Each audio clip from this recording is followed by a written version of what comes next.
All right, everybody, it is bracket time here at the 2019 Prairie View A&M Invitational at the International Training and Research Center.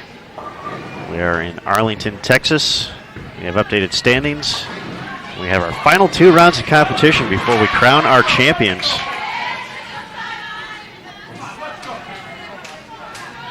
Here at the Prairie View. Our teams in our 1 through 4 bracket are on lanes 5 through 8 right now. On 5 and 6, McHenry, number 2 seed, taking on Arkansas State. On 7 and 8, Vanderbilt, the 1 seed,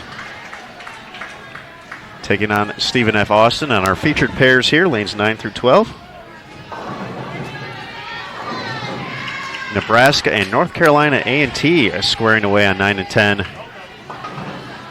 While Maryland Eastern Shore is taking on Sam Houston State on 11 and 12. The Bearcats on 12. 6 for 6. Let's go.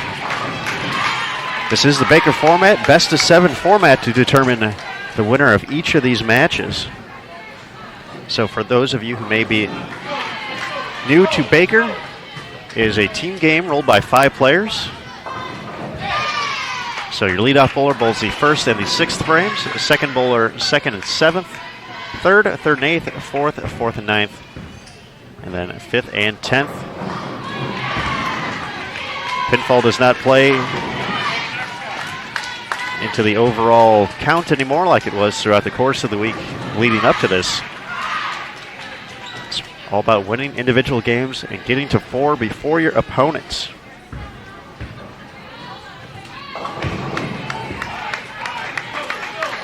We will have the next round with our 1 through 4 bracket coming up following this, of course, with a best of 7. We're going to have some matches that are 4-0 perhaps, and then we'll have some that take all 7 games. So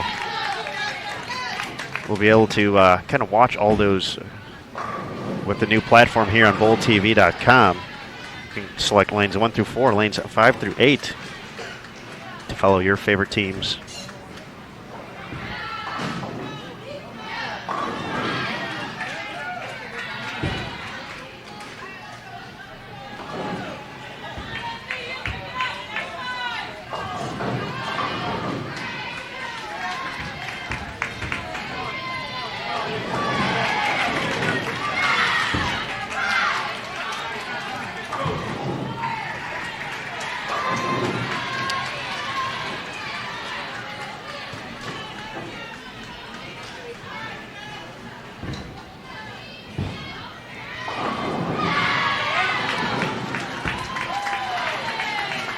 In addition to our team portion, we do know our all-tournament team individually. Those scores are in the books. We'll run those down very quickly. Leading the way, Vanderbilt's Maria Volanova with a 13.66 total, leading the way. Averaging better than 227 for her 6 games. Maryland Eastern Shore, Kayla Hicks, 13.03. Brianna Clemmer from McKendree, 12.94. Erica Quesada from North Carolina A&T, 12.28. And Adele Warner from Vanderbilt at 12.26. Your top 5 for the all-tournament team.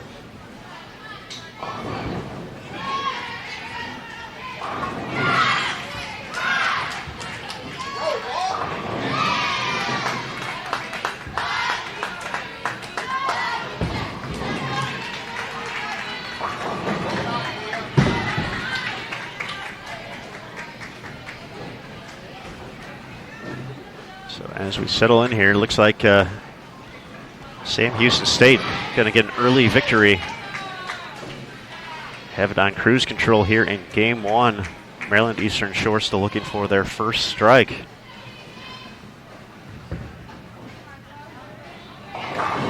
There it is.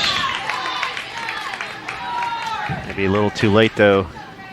Bearcats can still get to 258 this game.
Double from Nebraska in the 8th and the 9th frame to give them an opportunity to still get to 191. For North Carolina A&T, though,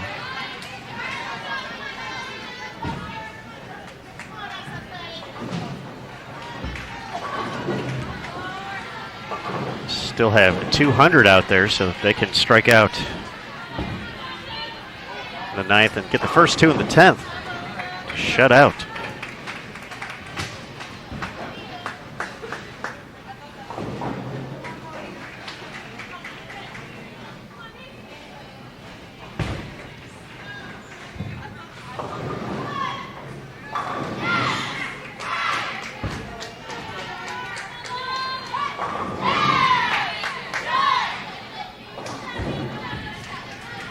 So 233 in the books. That's going to be enough. So max for Maryland Eastern Shore 205.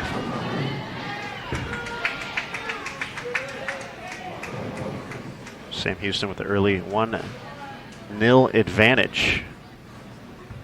Quite an opening game between McHenry and Arkansas State. A lot of strikes up there, but it's going to be Arkansas State. Going to be in the 260s. Going to go up 1-0. Looking for some redemption. That was a title match last year. McHenry did record the victory.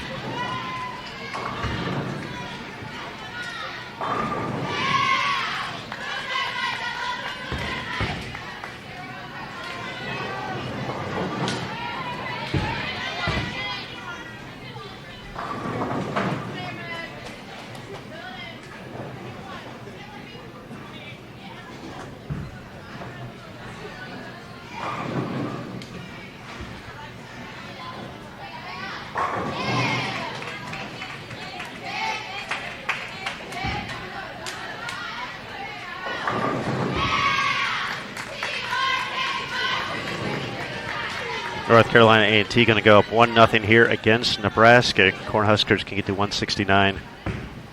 The Aggies already at 179 with 2 shots left to go.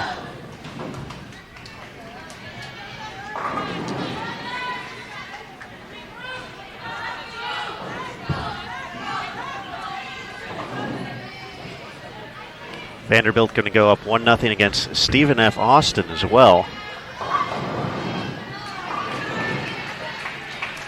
Teams will switch lanes. That will happen all the way until we get to a Game 7. If we do get to a Game 7, the higher seed overall would get lane choice.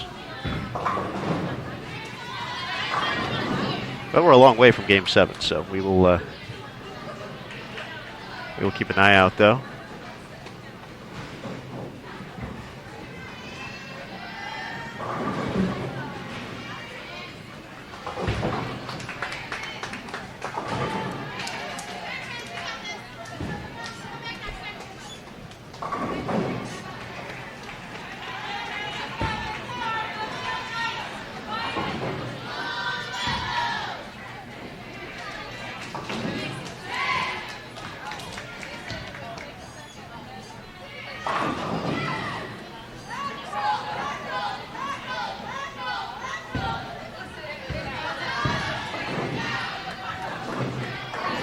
So Vanderbilt 239 to 173, go up 1-0 against Stephen F. Austin. 266 to 219, Arkansas State defeats McHenry in Game 1. 189-167, North Carolina A&T over Nebraska. Sam Houston State a winner, 233 to 172.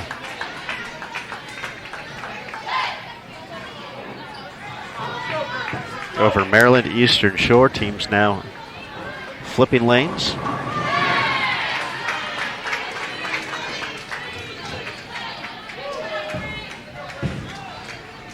To get into Game 2.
Game 2 of the best of 7s here. Opening round. Only 2 rounds in the bracket portion. Once again, 3 brackets going right now, all including the 4 teams. 1 through 4, 5 through 8, and 9 through 12. You are watching 5 through 8 on lanes 9 through 12 at the moment. The 1 through 4 bracket is on lanes 5 through 8, and the 9 through 12 bracket is on 1 through 4.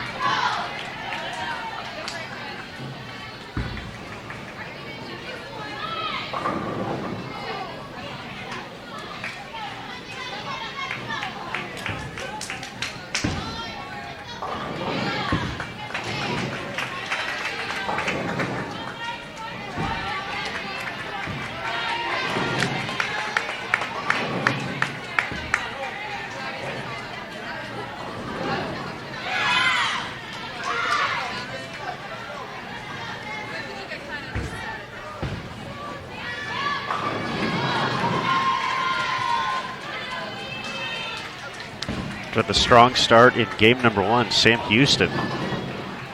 Back-to-back opens.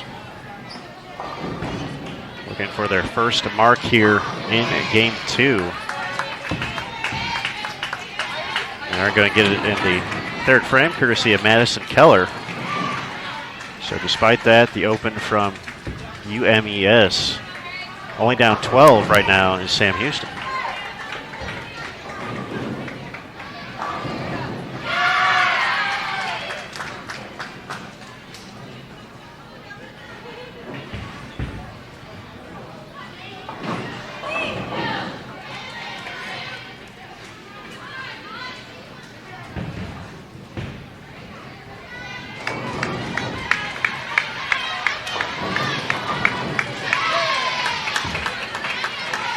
The light mixer for Anna Olaya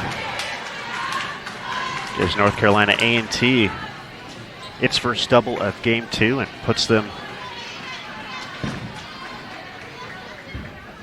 in the lead here, hitting the halfway point of game 2.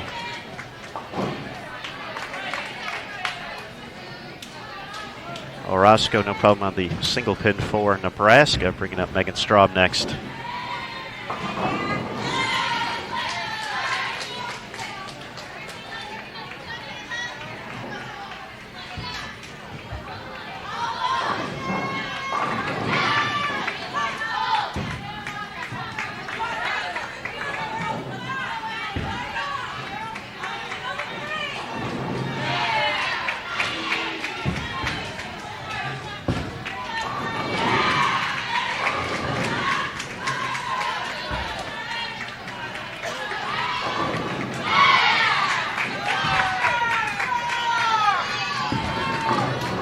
Oh, lead on the 10.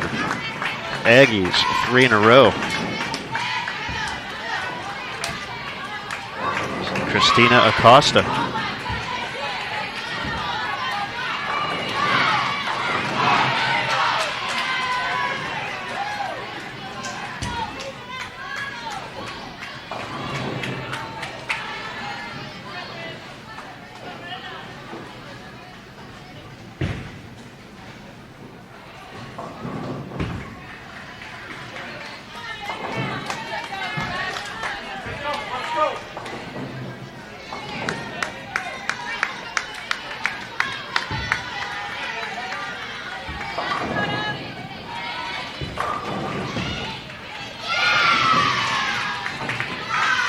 Mia Pope gets it to topple, crossing over 4 in a row, North Carolina A&T.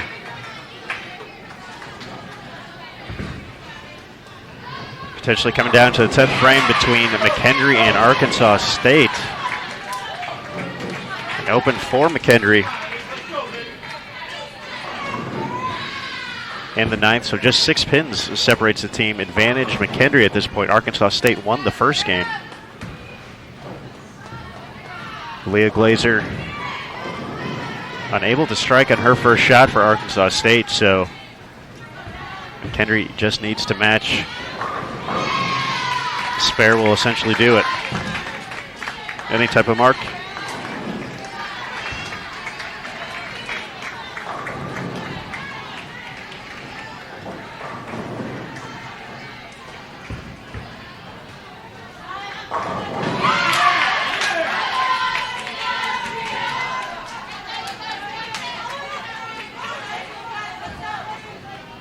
For those of you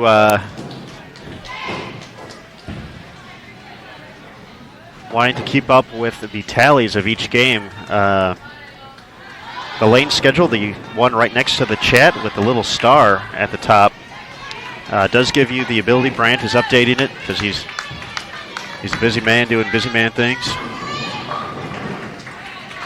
So that does have 1-0 for each of the matches, so you guys can keep tabs. Obviously, we're talking about the matches in front of us here, but you can see that on the other channels as well.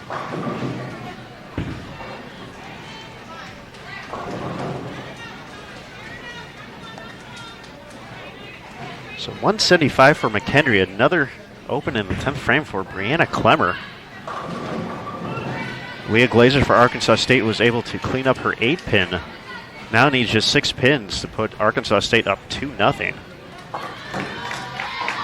That is enough. 178 to 175. Red Wolves up early. Things all North Carolina A&T at the moment on 9 and 10.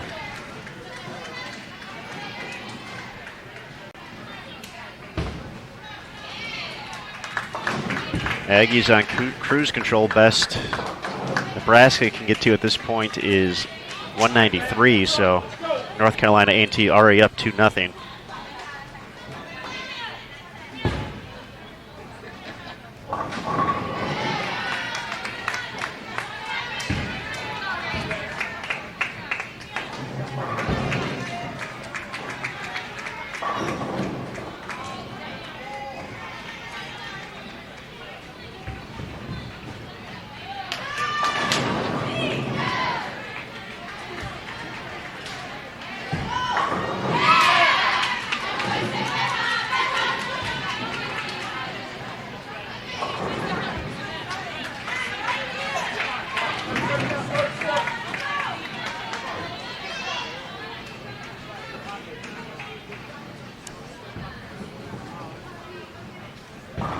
Looks like Vanderbilt will have the opportunity to step up in the 10th frame and shut out Stephen F. Austin, go up 2-0. They'll hold at least a 2-pin advantage heading into the 10th frame, with anchor Maria Bolanova stepping up. She's been clutch all week. And there's a big hit for Sam Houston. Tripping that too, Caitlin Dickerson.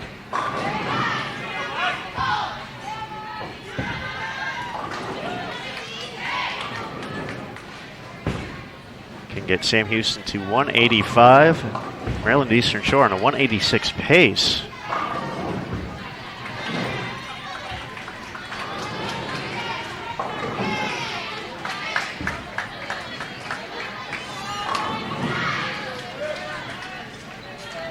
An open from Stephen F. Austin. It is going to be Vanderbilt going up 2-0.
Maryland Eastern Shore is going to even things up here. North Carolina A&T now up 2-0.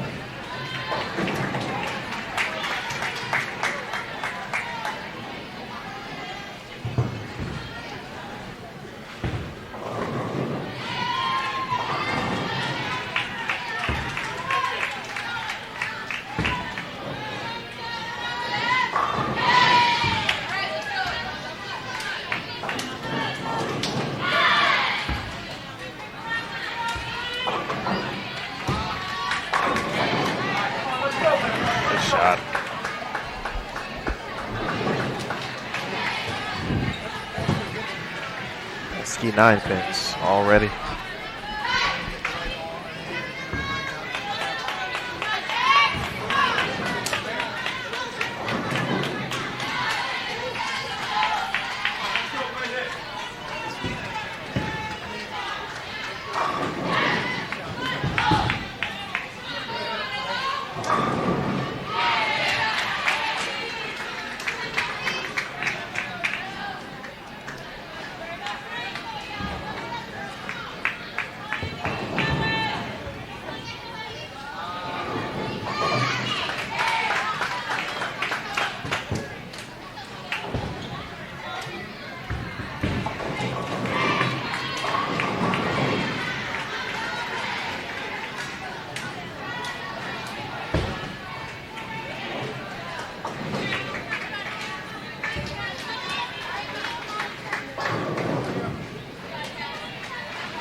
Into game 3 across the house here. On our featured pair, we have North Carolina A&T up 2-0. Maryland Eastern Shore and Sam Houston State tied up at 1 apiece. Vanderbilt up 2-0 against Stephen F. Austin. Arkansas State 2-0 against McKendree. Tulane's up 2-0 against Texas Southern. And Fairleigh Dickinson and Prairie View A&M tied at 1 apiece.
Strongest start so far.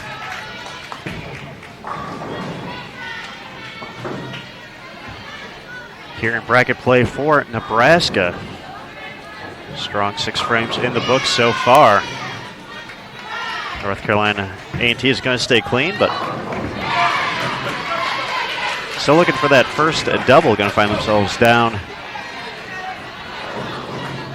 Cut it to that margin. They're able to kick things off with a strike. Christina Acosta has been pretty strong at the top of the lineup for Kim Kearney's crew.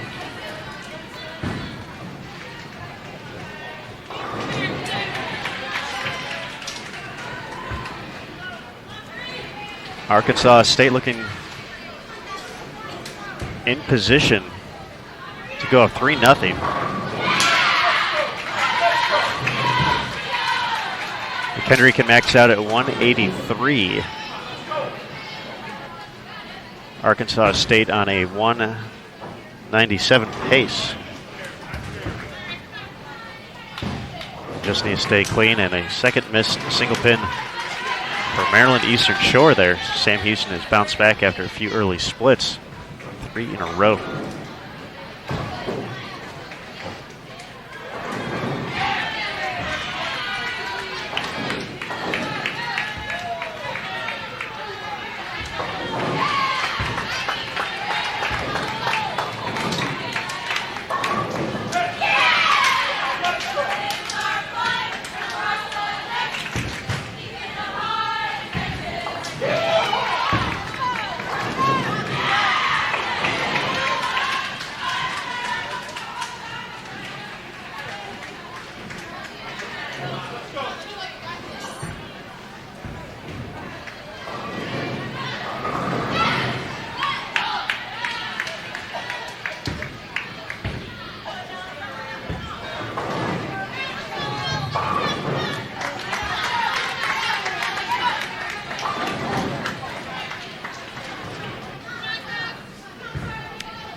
With a 9 count to kick off the 10th frame, Arkansas State is going to go up 3-0 against our defending champions here at the Prairie View McHenry.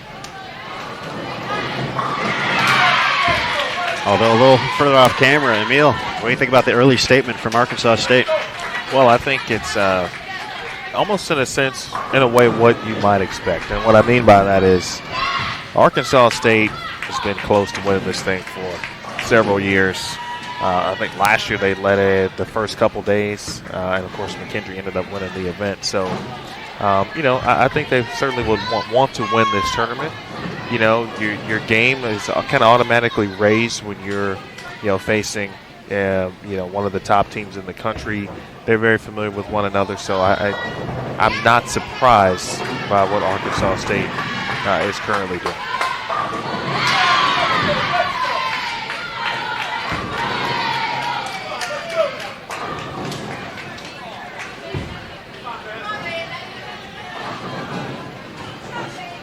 It's a natural reaction to want to beat the best.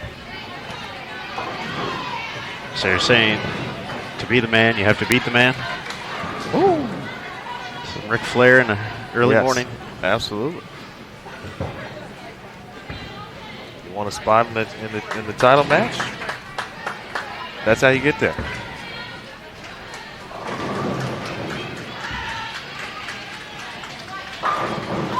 Vanderbilt also looks on pace to move to 3-0.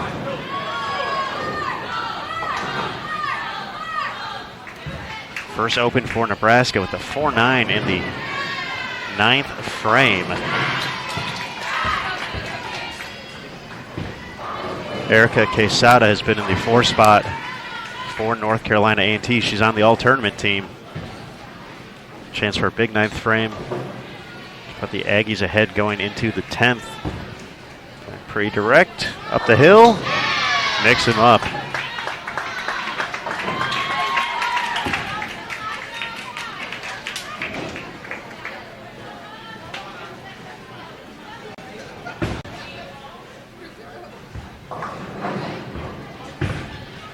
Now the tricky 3.69.10 drops Nebraska's max to 194, so Mark and 7 is the winner. Regardless, for North Carolina A&T, opportunity for them to go up 3-0. Strike would be the easiest way to get there. Wobbling 10.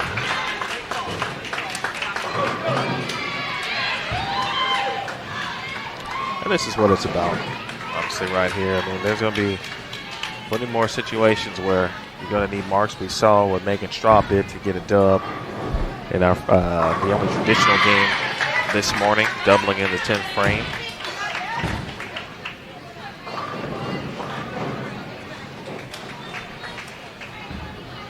That's an important spare. Obviously more important here for A&T. They control the destiny here. Spare will do it. 7 pins. Sam Houston is going to go up 2-0 there. Like in lane 12, a whole bunch. After 2:33 in the opener, going to be in the 220s once again with a decent count here. So for Nebraska, you want to put the pressure on here. We've seen 6 counts. We've seen 7 counts all week long. There's been some 5 counts out there, too. Now 6 for the win.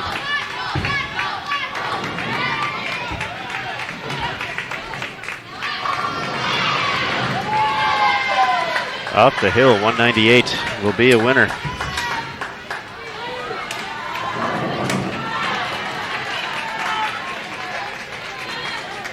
Three nothing. North Carolina A&T up against Nebraska. Going to be looking for the sweep coming up on lane 9.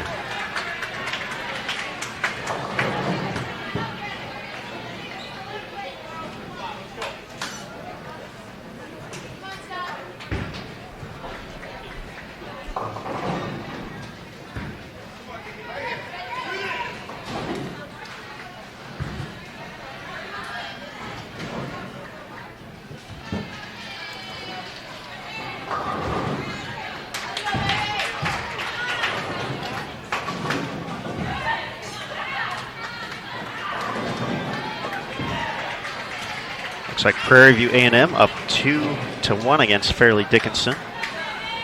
A match over on 3 and 4.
Open for an open, a 9 and 10. Keeping things essentially even the Aggies and the Cornhuskers. North Carolina A&T once again up 3-0.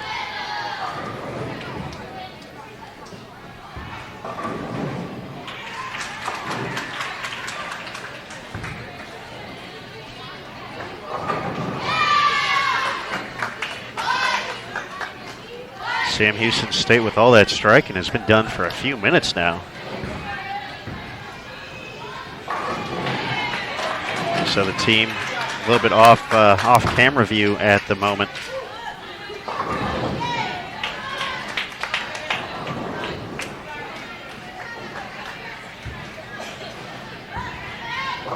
Chatting with Coach Brad Hagan, waiting for their opportunity to get back to lane 11. You got to wonder if they're a few minutes off here will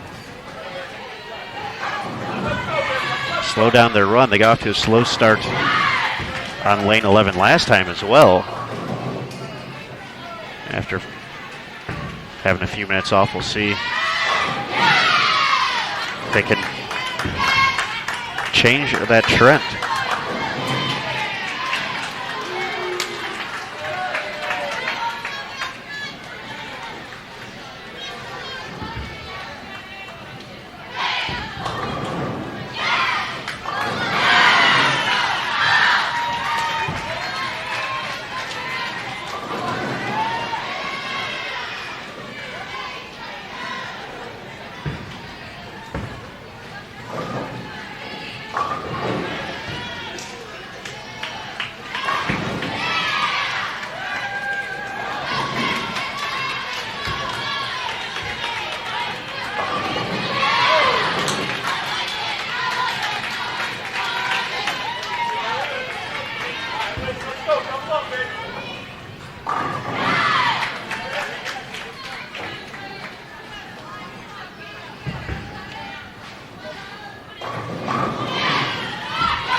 Pair of strikes to kick off game number 4 on 11 and 12.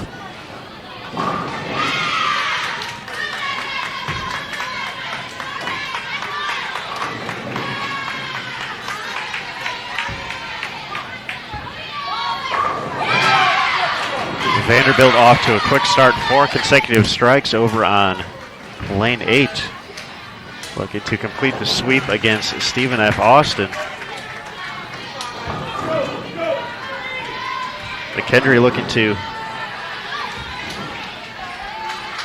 stay in the match, working on 3 in a row over on 5 and 6. Arkansas State is clean, but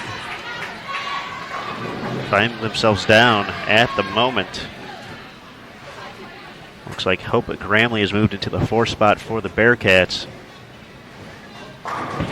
Makes it 4 in a row. They're looking to keep their title defense hopes alive, and Hope delivered.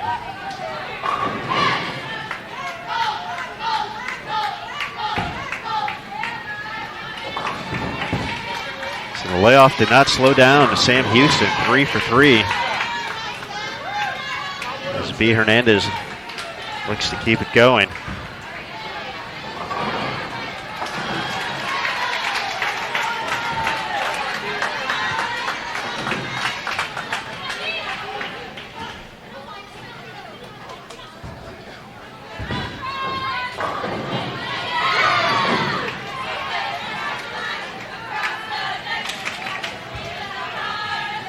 Oh my.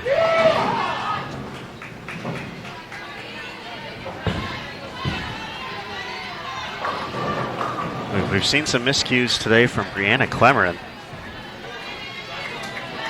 Starting off the 10th for McHenry. Chance to shut out. They still might be in good shape after Arkansas State opened in the 9th, but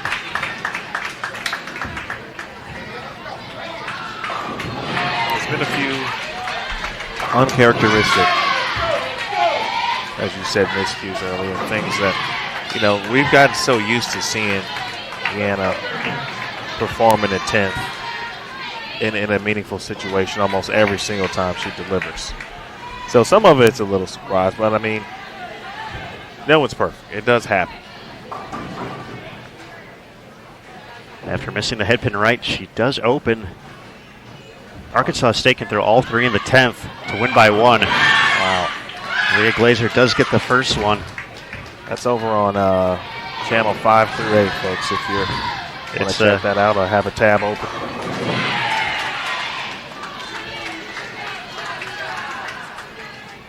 Once again, Arkansas State looking for the sweep and some redemption after losing in the title match to McHenry last year. As I said earlier, when you asked me, I'm not surprised about what Arkansas State's done. A little surprised at some of the miscues we've seen on the McHenry side, yes. But Arkansas State has said, hey, okay, we're tired.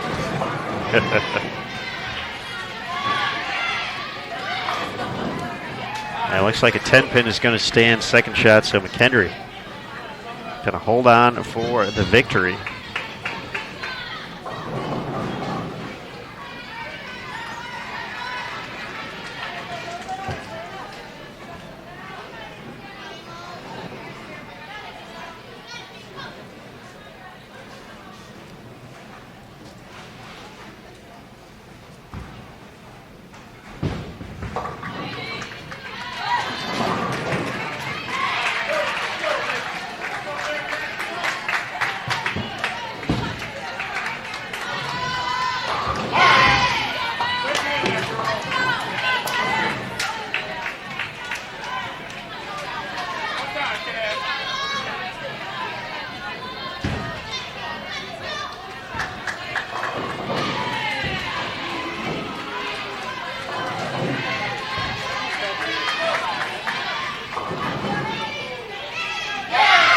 Late roll of the 10 for North Carolina A&T, striking the 8th. They do find themselves down at least 20 pins, though.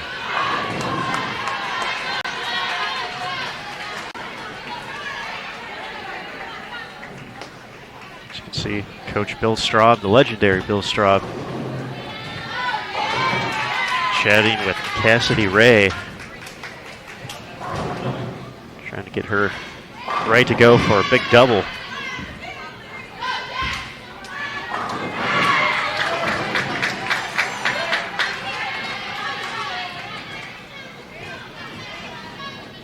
Push the lead to 30 pins over the rangefinder, able to get back.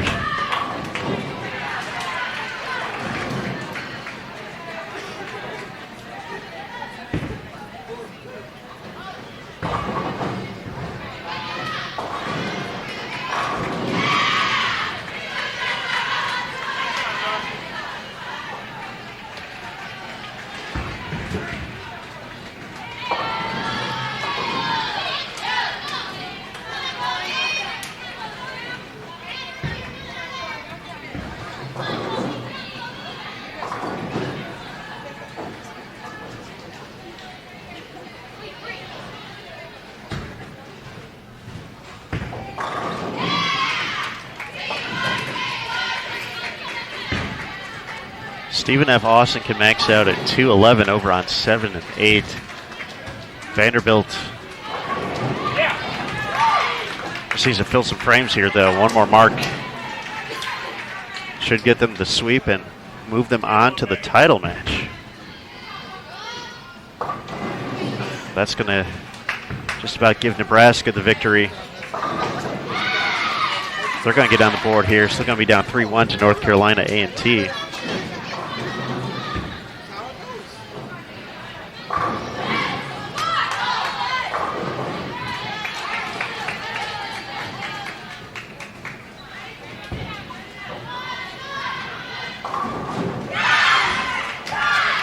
You know, the other thing that for me, Aaron, is in regards to Arkansas State McHenry, good shot there from Straub in the 10th frame, is that's a young squad, Arkansas State. Very young, yes. Got several freshmen on the team. And so in a way, it's kind of like, hey, just go out there and just bolt. Don't even worry about what happened last year because you weren't even there. And so in that sense, you can think about it as just it's a clean slate for them in that sense too, mentally. Certainly a good point for some of those players, either for the incoming freshmen, obviously, as you said, Sure. not on the team, and then for, we said pretty strong sophomore presence there, but those players not necessarily in the lineup every day with so many talented players on the team last year. They got to learn a lot through watching. Necessarily didn't get their time on the lanes as they were cheering on teammates Jordan Richard, Haley Richard, J.D. Scott Jones. So kind of that first opportunity to prove themselves as the young squad coming up.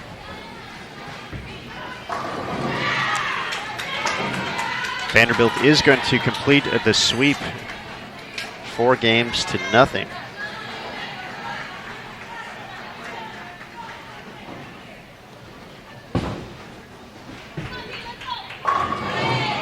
Strong finish for the Cornhuskers. 227.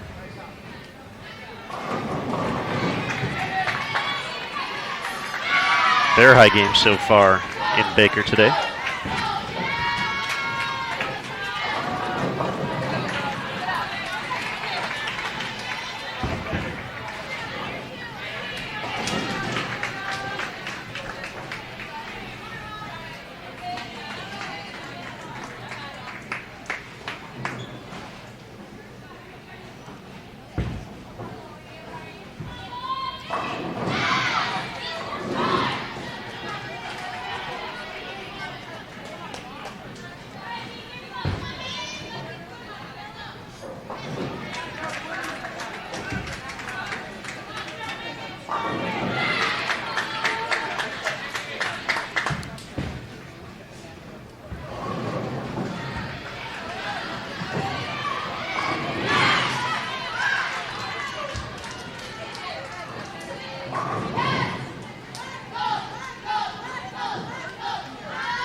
.254 for the sweep for Vanderbilt in their final game. They are impressing this week.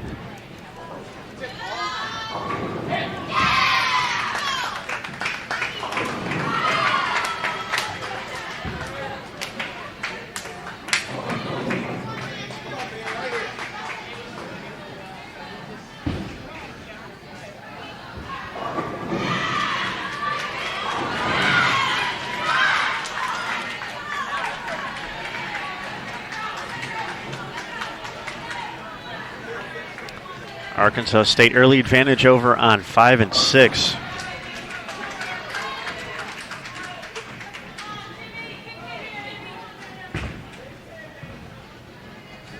Clean through 6. McHenry has one open, but they are working on a double. So they can keep striking, they can put some pressure on. Mia Pope for North Carolina A&T. Good shot. Haven't seen too many left-handers this week, but Mia is definitely finding some friction out there, getting the ball to definitely make a move on the back end.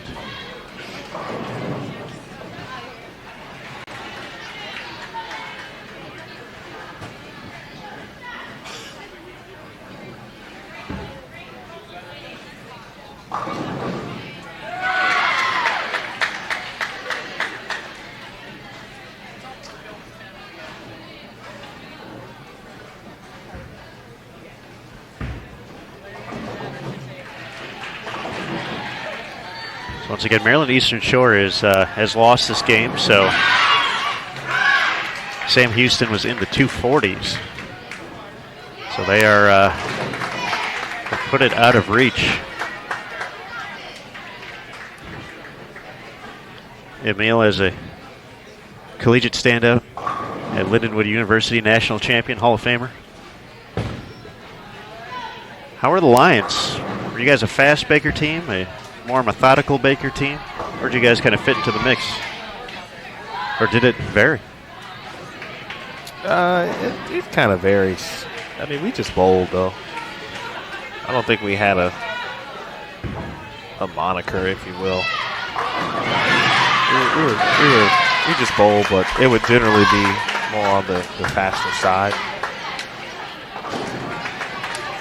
The only time that really we may have slowed things down was if, you know, we weren't bowling well, and it was important to maybe take a few steps back and,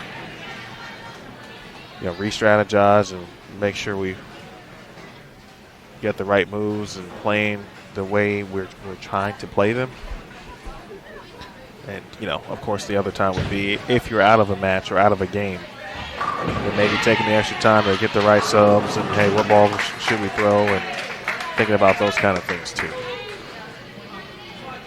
But we never slow down, especially in the striking situation. Definitely not waiting for the other team to catch up. You guys did have an energetic leadoff man who would, keep that momentum going. Sada, nice shot there for A&T. Get a really good look at how she's been able, or why I should say, she has made the all-tournament team. A lot of shots like that. And they've been playing the lanes, some of the players on A&T a little further right, but in comparison to some other squads here.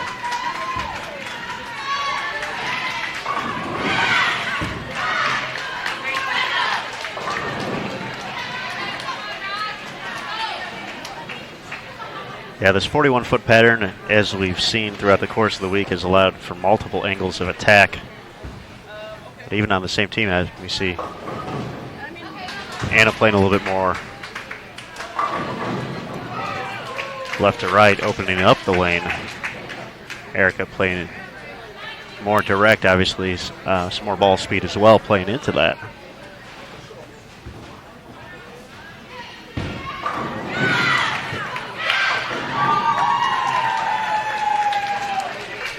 Nice way to end it, I'll tell you that. How about that? Arkansas State 269 to find redemption, so we will have a new champion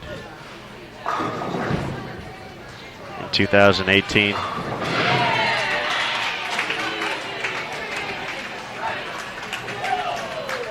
So Arkansas State and Vanderbilt going to square off for the title here at the Prairie View in 2019.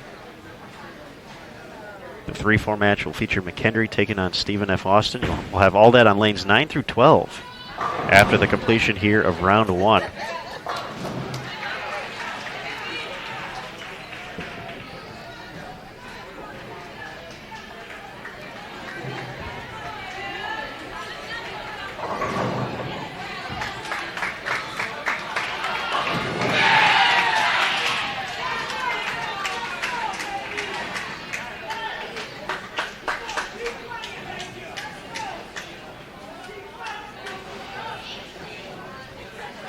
Looks like do need some assistance to get lane 11 back on track. The yellow screen up there, but they'll get this match underway as soon as they get that going. Nebraska clean through 5. Just the one open so far for North Carolina A&T. Got to take care of the 10 pin there without problem. But with the double, the Aggies just about even.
All right, back in business on 11 and 12.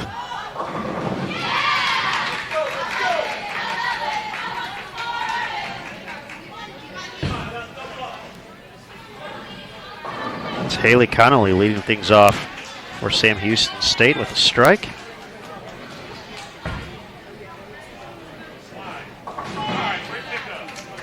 Estefania Prito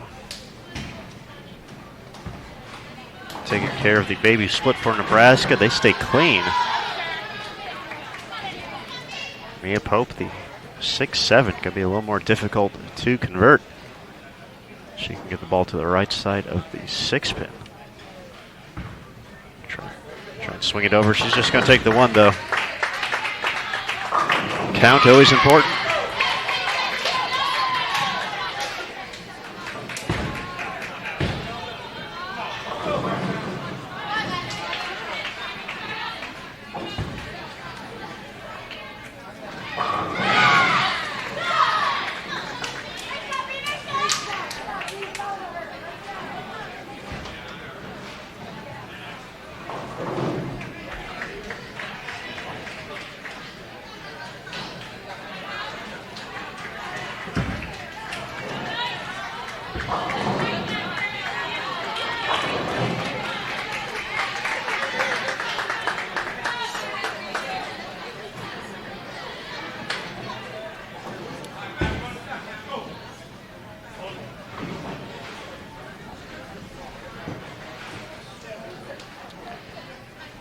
Miscue for Nebraska has this as a one-pin match heading into the final 3 frames.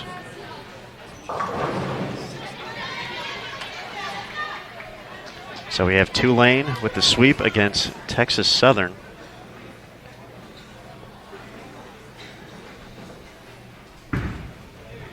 Competition still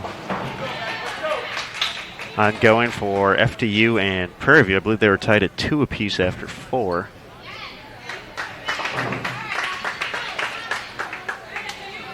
Then on our featured pairs here, 9 through 12, North Carolina A&T up 3-1, Sam Houston up 3-1. Lanes 5 through 8 already in the books. Arkansas State defeats McHenry 4-1. Vanderbilt sweeps Stephen F. Austin 4-0.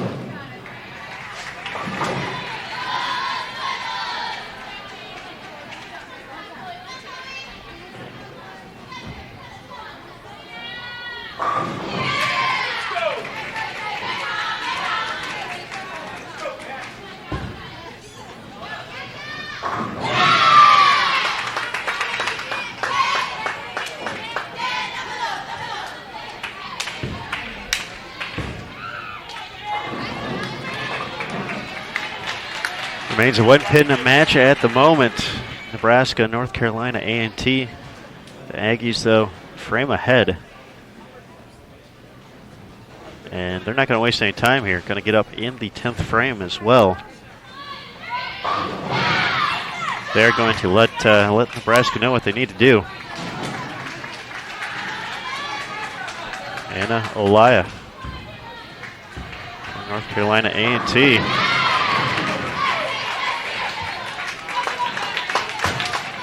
Leaves in the 10, so Nebraska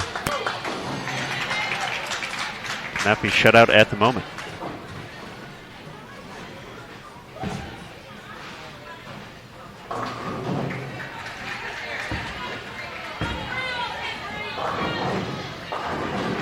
Oh my.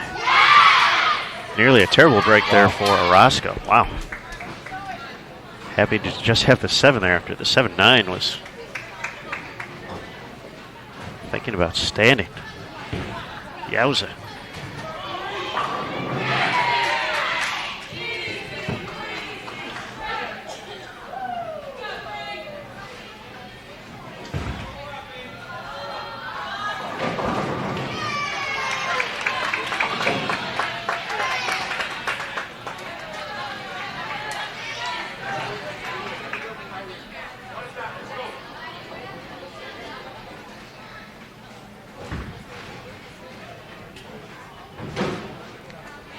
That's big time trouble for the Cornhuskers.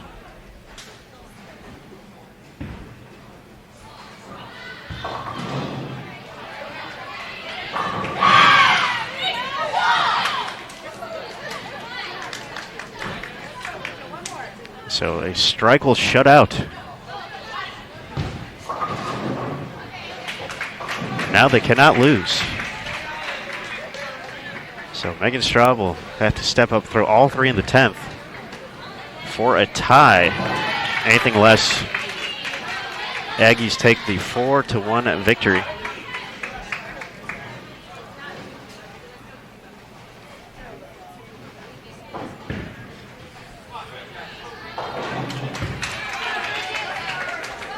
Maryland Eastern Shore make it 4 in a row. Bridget Jacobs delivering the fire in the 7th frame.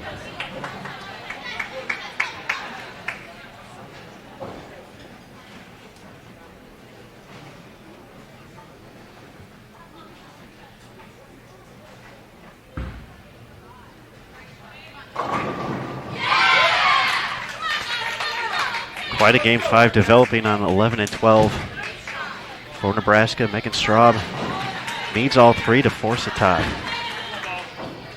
It's going to have a chance. Oh.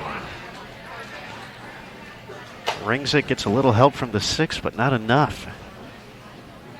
And A&T is going to come away with the 4-1 victory. Oh, Messenger.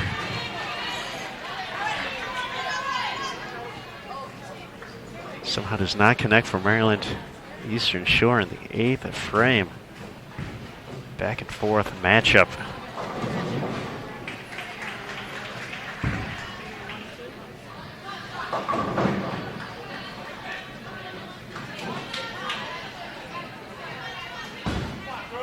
It'll be the first team to blink this game. Big time trouble for Sam Houston State in the 8th frame. 4-6-7 up there for Madison Keller.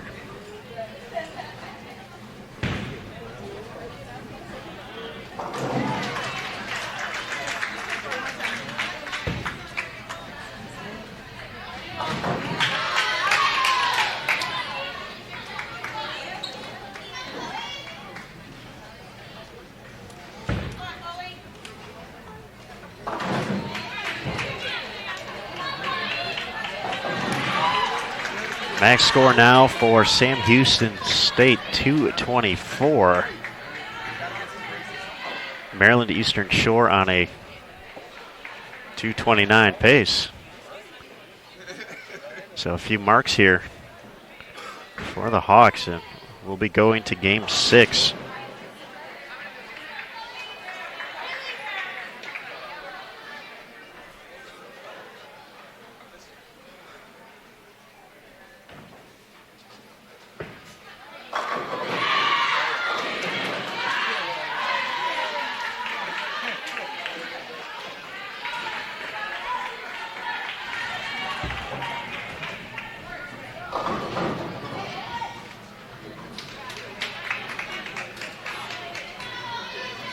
B. Hernandez comes up a little bit light, leaves the 2. Sam Houston now max score 214.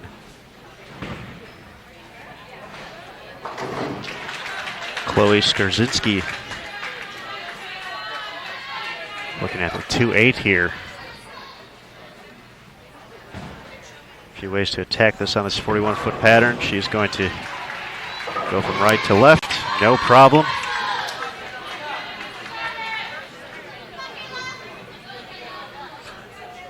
Earlier in the weekend, I said that I think the 310 or the baby split was spare I'd at least like to shoot at. I think I might change my answer. Well, you're allowed. And it was questionable then, but the double wood, the 2-8 for me is, if anybody, or the 3-9, it could be a little tricky. It's a good count here. We'll give Maryland Eastern Shore the win. Oh, wow. That will be enough. That could have been trouble. But 9 will get them 215 at least max score for Sam Houston. 214 with all three in the 10th. So this one's going to be 3-2 in favor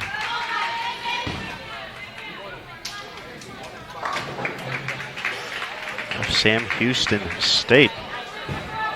Well, Emil, whether you're shooting at 2.8s or 3.10s, you could put that on your New Year's resolution of bowling goals. Sure. Or are they bowling goals?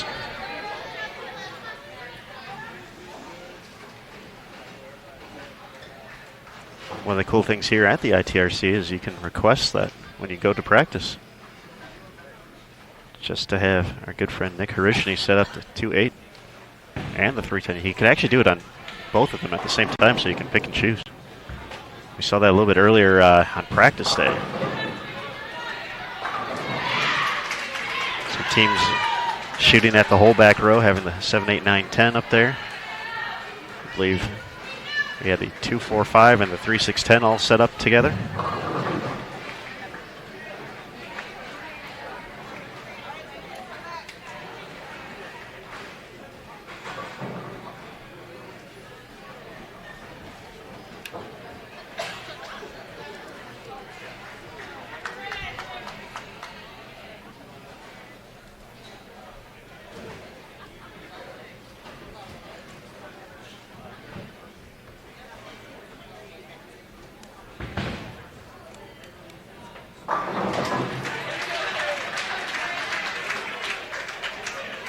So 222 to 204.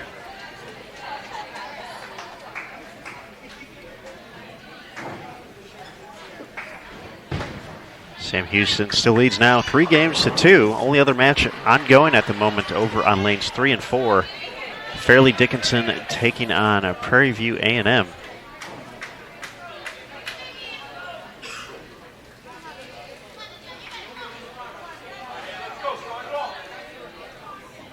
As we mentioned, Vanderbilt sweeping Stephen F. Austin 4-0. Arkansas State 4-1 over McKendree. So Arkansas State and Vanderbilt facing off for the title here in 2019.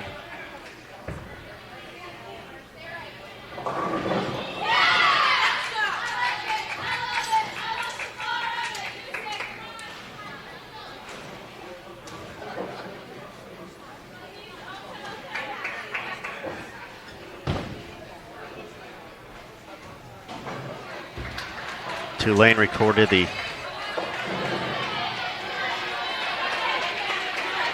sweep against Texas Southern.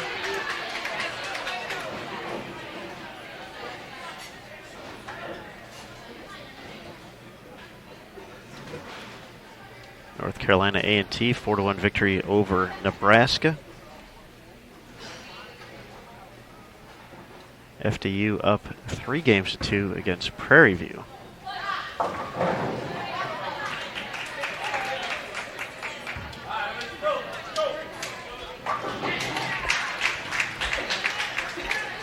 Taking a look at 1 and 2, or excuse me, on 3 and 4 right now, and pretty close.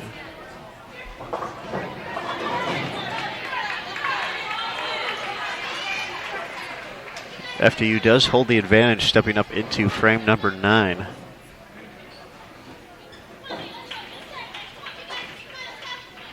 Put the lead at 13 pins with a strike.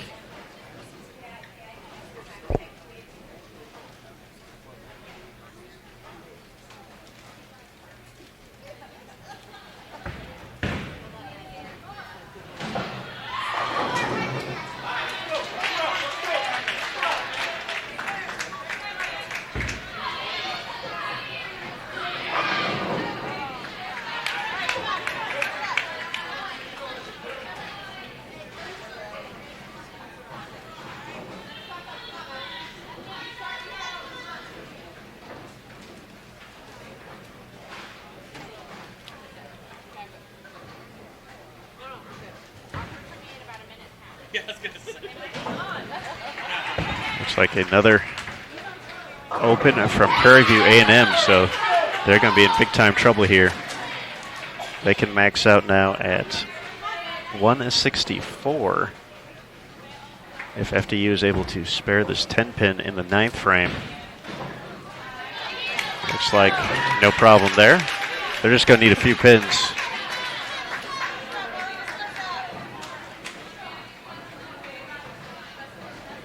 On the first shot on the 10th to get the job done. even less now. So it looks like FDU is going to take the win 4-2. So we'll be now just down to one match. Right here on 11 and 12.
Pretty good shot there from Chloe Skarzinski.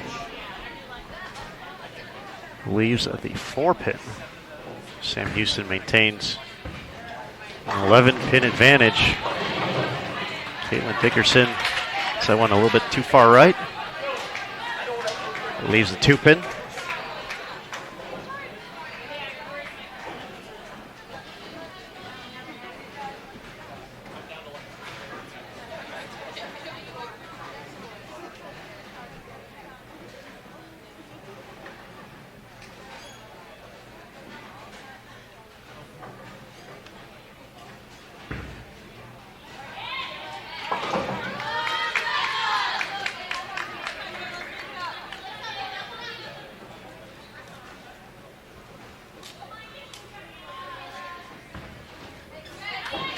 Each team no problem on the single pin spares. Kayla Hicks going to be up next for Maryland Eastern Shore. Cut to 10 with a strike. As I mentioned, Kayla, part of the all-tournament team, second overall.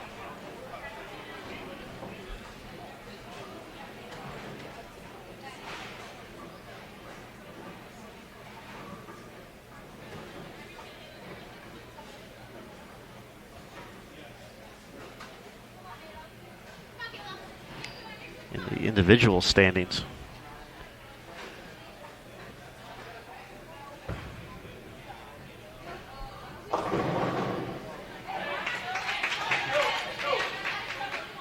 Haley Connolly comes in light as well, so back-to-back light shots for Brad Hagen's bunch.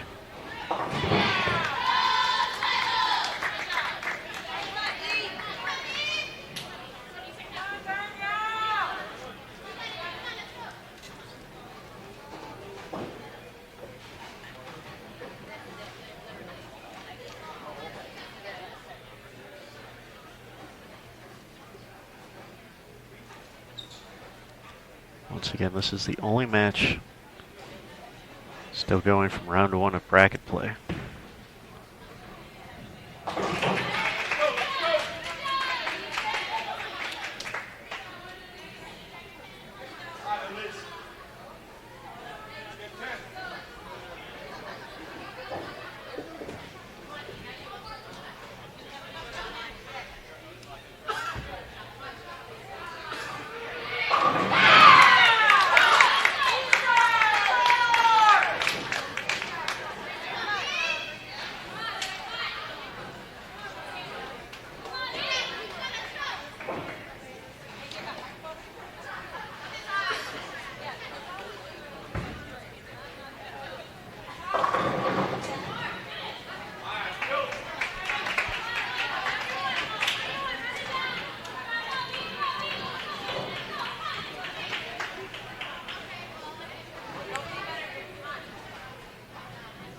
Chance for Maryland Eastern Shore to tie this match up. And oh, fine trouble, 4-6-7.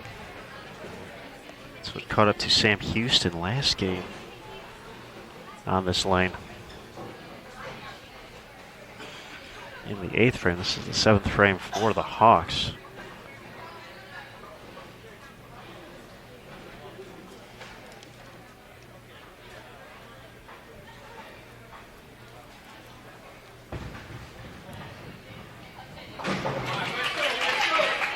Elise Chambers with the spare for Sam Houston, making up for the single pin in the 2nd frame.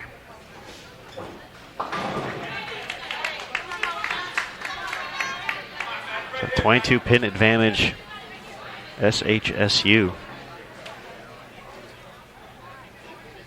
3 frames left to go.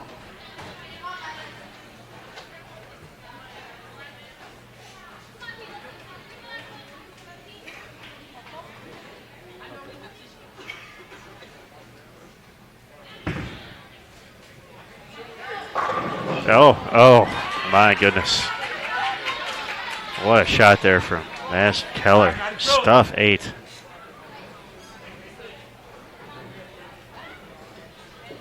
Can UMES grab a little momentum from this?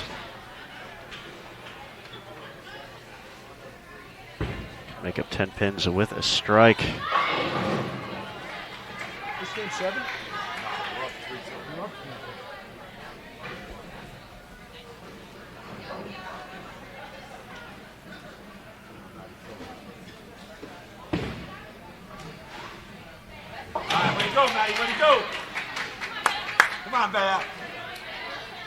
Everyone intently and focused. Of course, on the only match still ongoing.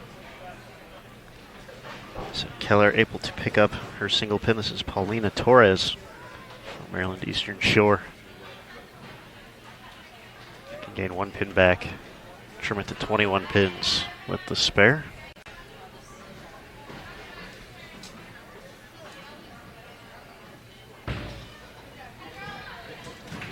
No problem there. Let's go, 10.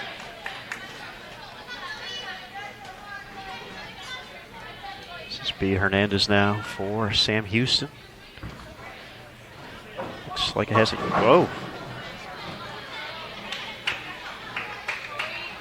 Come on, babe, you gotta fill it. Thought that one was going to wrinkle a little bit more, but washout gives away some pins. Not the easiest to shoot at.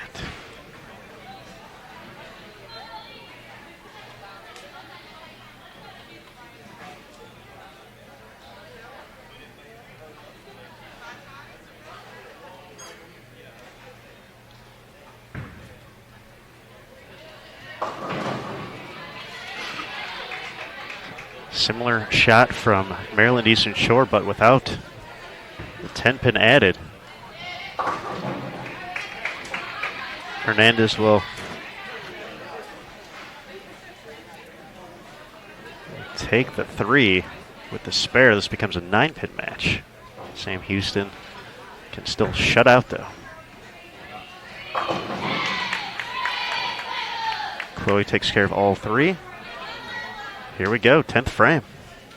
Sam Houston looking for the win. They would face North Carolina A&T for 5th place. Maryland Eastern Shore trying to force Game 7. Caitlin Dickerson for Sam Houston up first. Oh, goodness. After coming in light last time, that one definitely made a stronger move at 4-6. Kayla Hicks from Maryland Eastern Shore. Oh. If we give Sam Houston 1, that puts him at 158. Kayla would need 9 pins and 2 shots.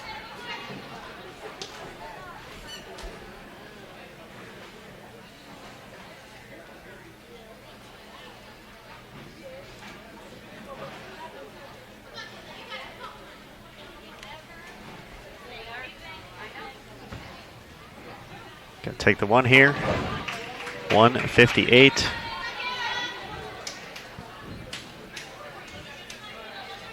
For Kaylee, just want to find the 1-3 here. 1-3, give him a chance to mix around.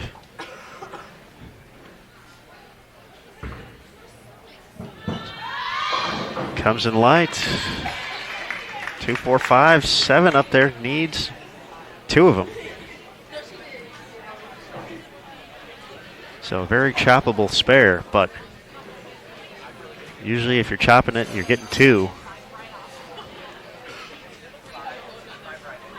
So dead set on hitting the 2-pin here to force game 7.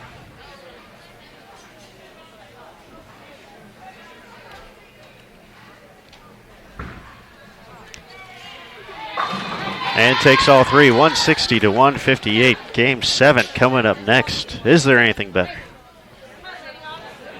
Well, here we go.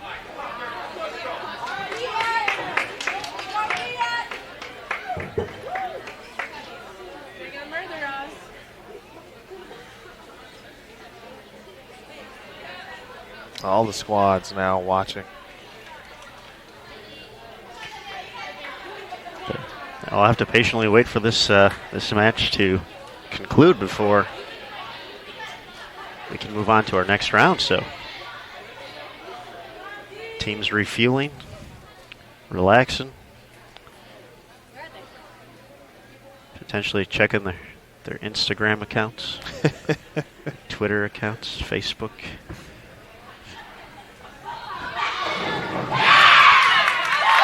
Back in our collegiate days, Emil, we did not have these luxuries. And even if we did, it was MySpace. So, well, we had no way to access it via the mobile device. At least not in a timely manner. Good start from Maryland Eastern Shore. That's certainly what you want to do. Whoever goes first in like a game 7, and if you strike, you know the team's going to get riled up. If you got fan support, they're going to be ready to go and puts a little bug in the ear of the opposing team. And so will that. Just something small to get in the opponent's head, perhaps.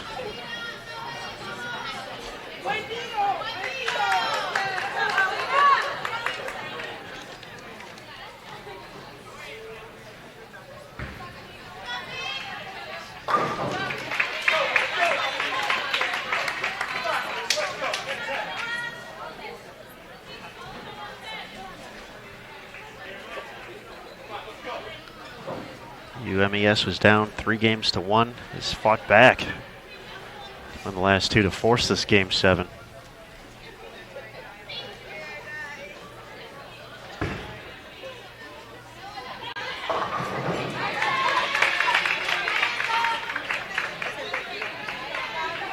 Paulina Torres with the 3-6-10 in the third.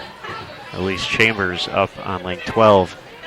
Second frame for the Bearcats.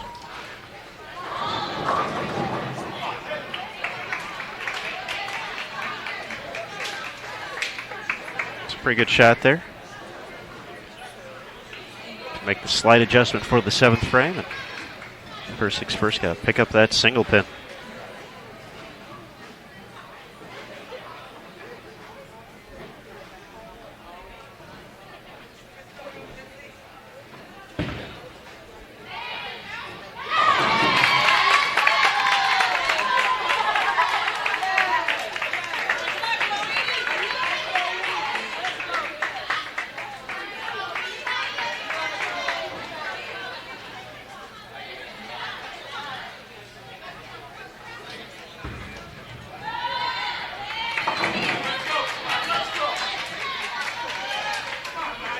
Sam Houston State, you see the quick start here for UMES, but he does just kind of stay in your own lane, if you will. Play your own game. Keep it clean, really, most importantly, until. Was that a driving or a bowling reference? Well, both. How about mainly bowling? Really be confident and trust what the plan is to work and just execute.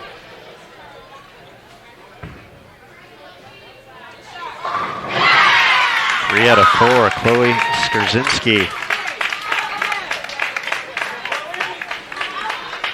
It's easy to kind of watch the opponent have some early success and then get you out of your game mentally.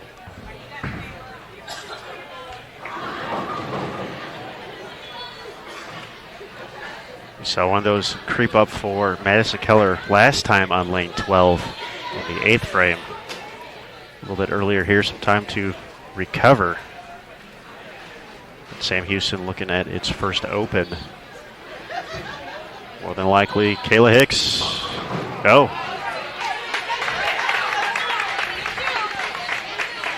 Hashtag split bug. Yeah, that's definitely the case of the split bug there. And each team now got to keep that mental note. And for Kayla Hicks, she's got to perform in the 10th again. You know, she's probably got to make a move in the 10th frame.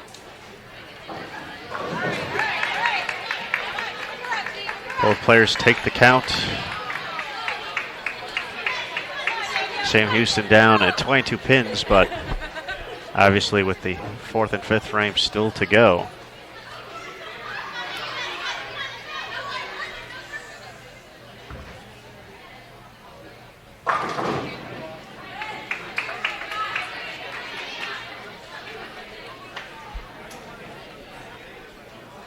Hernandez misses target right.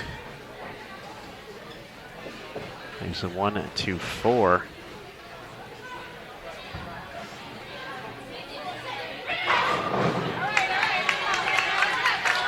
Very good shot.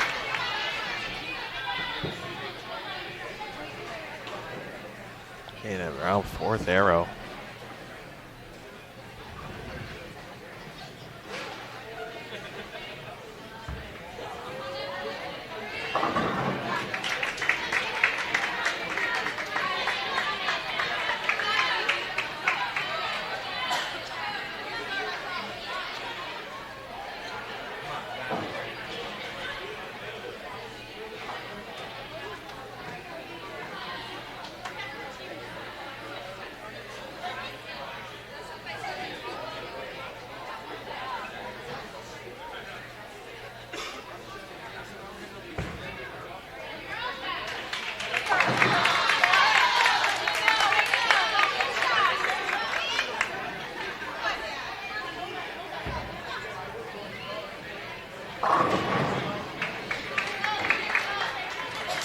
Kiana Marquez with the spare for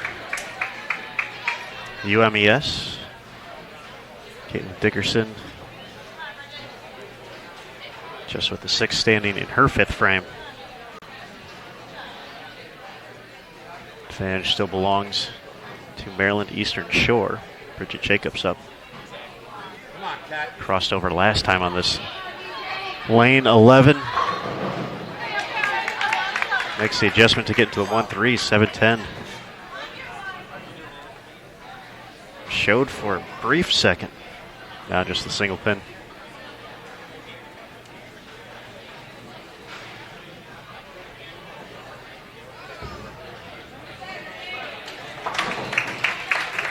Come on, hey, let's go. Kaylin, no problem on the spare.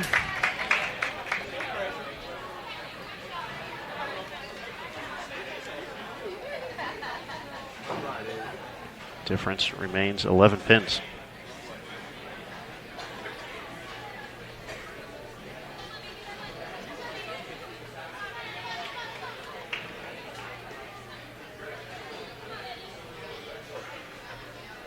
It's a big shot coming up here for Haley. Sam Houston State, she's going to, of course, bowling leadoff, so kind of leading off this back half of this game. And Sam Houston State looking for something positive here. You know, clean 4 out of 5, but no strikes yet. Something close to the 1-3 would be good. That's got a hook.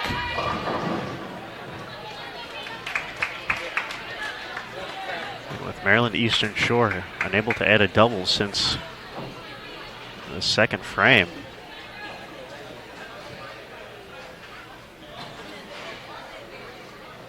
Sam Houston needs to find a way to put two together at some point here, otherwise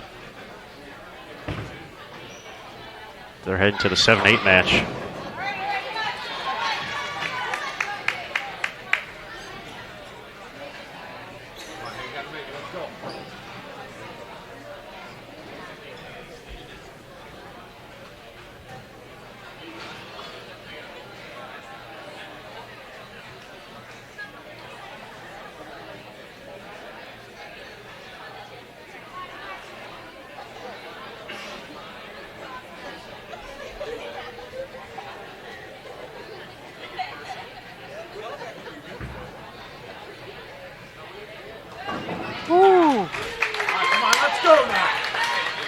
Said that 2-8 was tricky. It is. I admire those who would like to shoot straight at that spare. I was never good at that specific skill. But that's one of those that you make it. That could be trouble. All you need is one opening. If you're Sam Houston State, it is literally gonna take it, see it, run with it. Chambers made a pretty good shot in the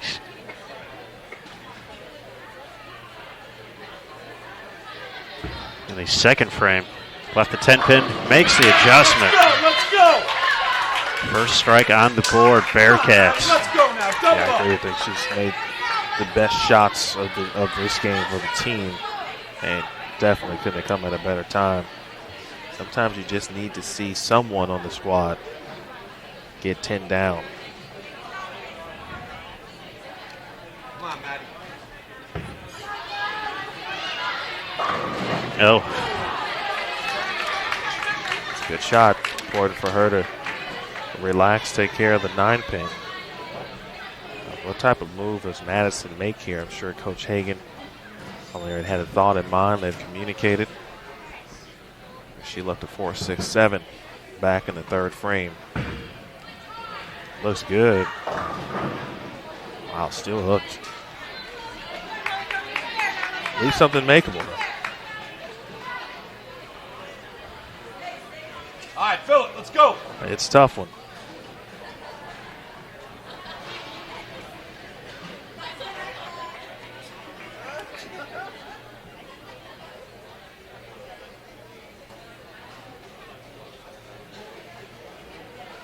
Well, I think we might see the lefty come in here.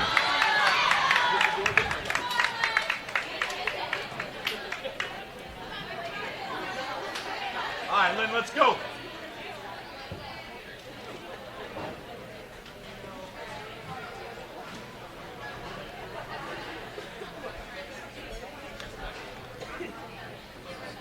they're going to bring in the left-hander Lynn Fischler to shoot at this. This is it's part of the strategy sometimes. Could be the moment of the match. Gets up the hill. So a chance for this match to be all tied up heading into the 10th. My goodness. Maryland Eastern Shore has already been in one tie. The one roll-off this weekend. That's left.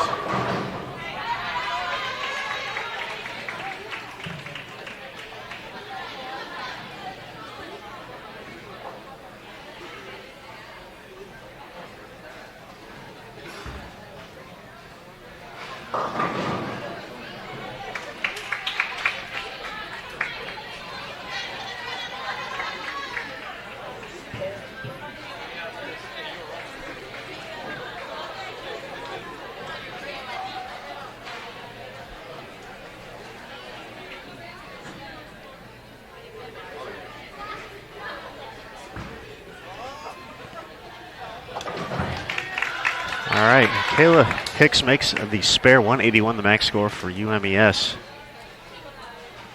Sam Houston needs this spare for a chance. Hernandez, no problem there. count now becomes important once again.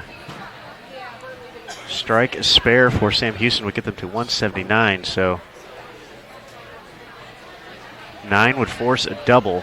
Hicks wasting no time up on the approach. Should give Caitlin Dickerson a chance. Oh, she is. We can go 9 spare strike 2 to force a tie. 178 is out there. Strike or 9. Otherwise, UMES is going to win. First shot. How about that? Big time.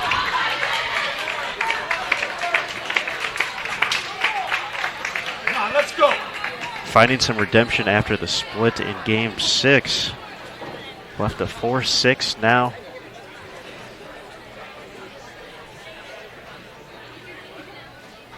Needs a mark. It's interesting that Sam Houston State could win this without a double on the board.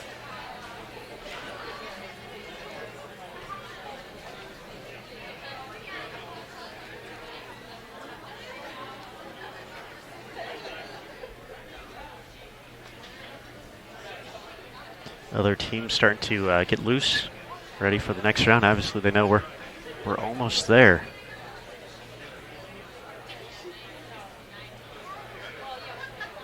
Strike will end it right here. Oh, there it is. Sam Houston. The roller coaster. Up 3-1. The Hawks fought back. That's great. I really feel Maryland Eastern Shore, they've had so many matches like this throughout the weekend that unfortunately they have been on the opposite side of. But these are the type of things you grow from. You learn from these moments. Obviously for Maryland Eastern Shore, they can continue to keep pushing. And for Sam Houston State, they got an opportunity to claim 5th place in this event. A testament to them as well, withstanding the comeback from Maryland Eastern Shore. But how about the move in the 8th frame? Or was it the 9th frame? No, the 8th frame. That was the 8th frame, yep. Because they technically could have used her as well for the 3-6-10. But definitely feel that was the right move by Coach Brad Hagan. Moment of the match right there. Get that sleeper involved on the right side, makes that spare that much tougher. So it's good coaching. And having Lynn Fischler ready in that situation, ready to get a shot off her hand and take care of business. You know, she was over on the, pretty sure she was over on the warm-up pair. I don't remember exactly what point of that match, but she was over on the warm-up pair getting her shots in. And it goes back to something we talked about very early in the weekend, Aaron. You never know when your number is going to be called. You hear it all across sports. It's no different in college bowling. Got to be ready. All righty, now for the second round of best of 7 Baker games. Lanes 1 and 2, UBS and Nebraska. Lanes 3 and 4, Sam Houston State, North Carolina A&T. Lanes 5 and 6, Fairleigh Dickinson and Tulane. Lanes 7 and 8, Prairie View, Texas Southern. Lane 9 and 10, Vanderbilt and Arkansas State. And lanes 11 and 12, Stephen F. Austin and McKendree. We'll begin practice after about 5 minutes. All right, folks, Nick Harishny running down the lineups there. So here on lanes 9 through 12, the featured lanes, we will have our 1 through 4 brackets. So our championship match will be Vanderbilt and Arkansas State. McHenry and Stephen F. Austin will be on 11 and 12. Fairleigh Dickinson will be taking on Tulane on 5 and 6. That's for 9th place. The 11th place match, Prairie View versus Texas Southern. And then for 5th place, Sam Houston taking on North Carolina A&T on 3 and 4. And then Maryland Eastern Shore against Nebraska on lanes 1 and 2. Gonna have a few minutes before teams get into their practice once again. So we'll have a quick break here on Bowl TV, but we're gonna leave the cameras rolling. You guys will get to watch practice. We're gonna take a quick break as we get ready. The final round of competition at the 2019 Prairie View A&M Invitational coming up next here on Bowl TV. Let's go.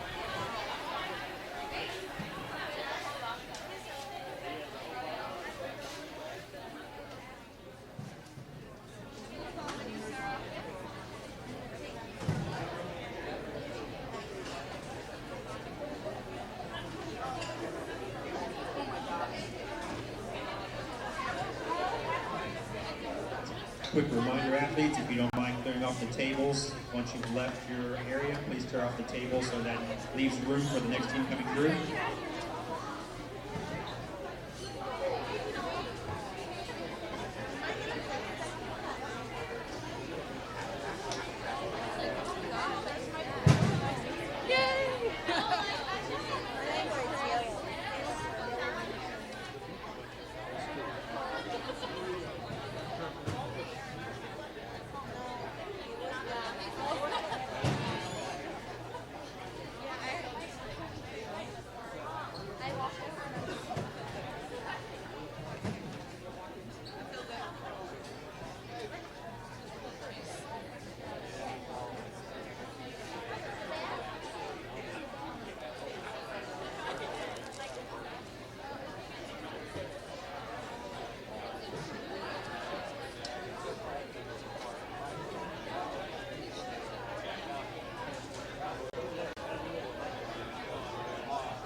practice, ladies, as soon as the lights come on.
All right, everybody, we've had a giveaway. You let us know who you thought was going to win. It's title match time here at the 2019 Prairie View A&M Invitational at the International Training and Research Center in Arlington, Texas. I'm Aaron Smith, alongside Emil Williams Jr. and Brian Houghton. And this is it. We started on Friday with 25 Baker games, five-game Baker sets, 5 traditional games yesterday, an additional game this morning, and our first round of bracket play. And now this is for all the marbles, or any other cliche, which means this is really, really important, because we have gotten down to the title match on 9 and 10. Vanderbilt, the top seed, the dominant team this week, taking on Arkansas State. They return to the title match after falling short to McHenry in 2018. The Red Wolves found some redemption, defeating McHenry in the opening round, 4-1. So McHenry now facing Stephen F. Austin on 11-12. This match determines who earns a third place. Best of 7 Baker will continue.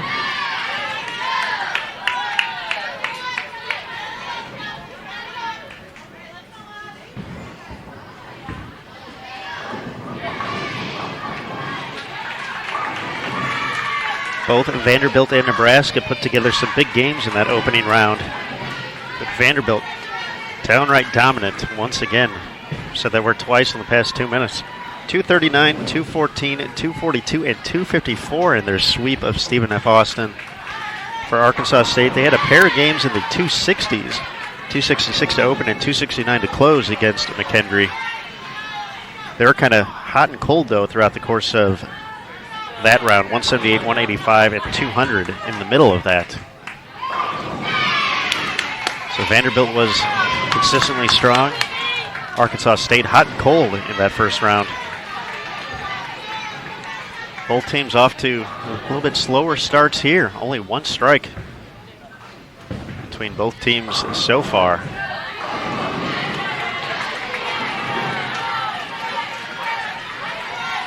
But I'm sure we will see some excitement. We always do here at the Prairie View.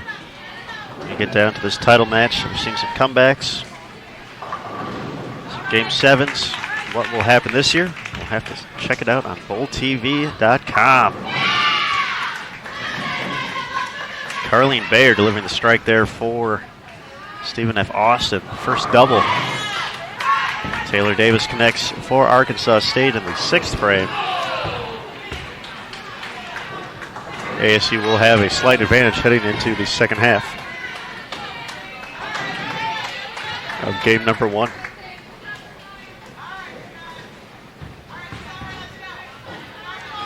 So again, you can watch the other matches by clicking on lanes 1 through 4, lanes 5 through 8. To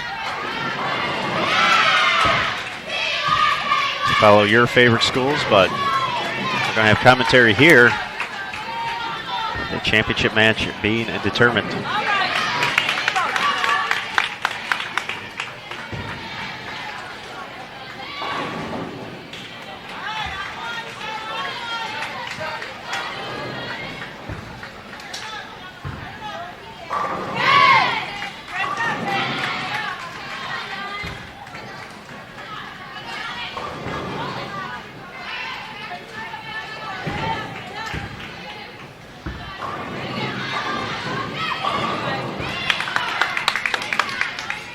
Vicious ninth in there from Sarah Gill. Stops the Lady Jacks' string of strikes at 3.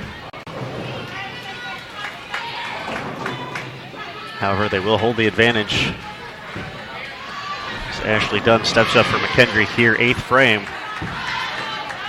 Trying to make it a little bit closer with a double, but does not get that one to make the move down lane. Leaves the washout.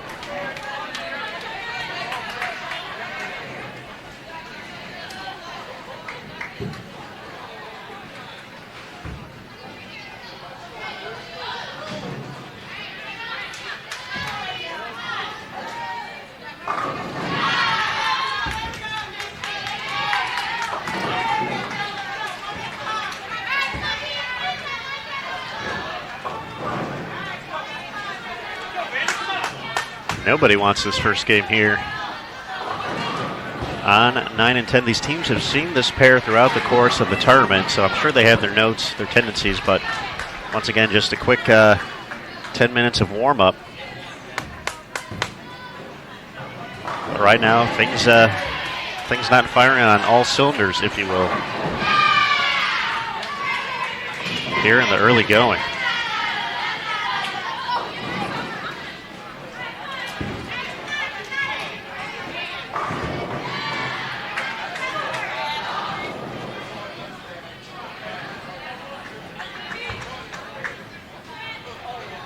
Good count is going to give Stephen F. Austin a 1-0 lead.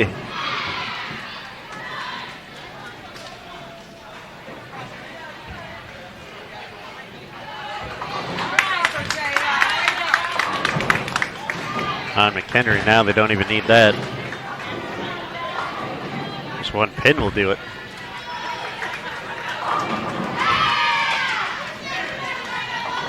So Stephen F. Austin going to go up 1-0.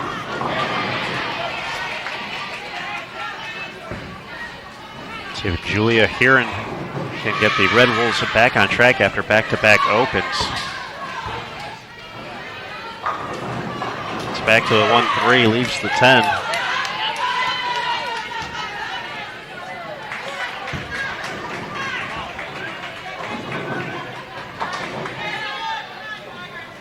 Vanderbilt 3 consecutive opens. Jordan Newham hoping to end that here in the 8th.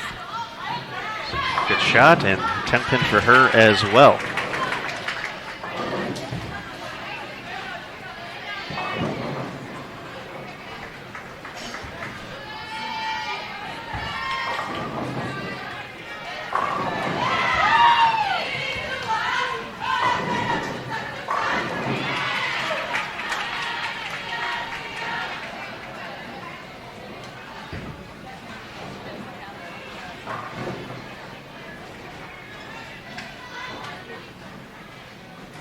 Looks like Prairie View is going to go up 1-0 against Texas Southern.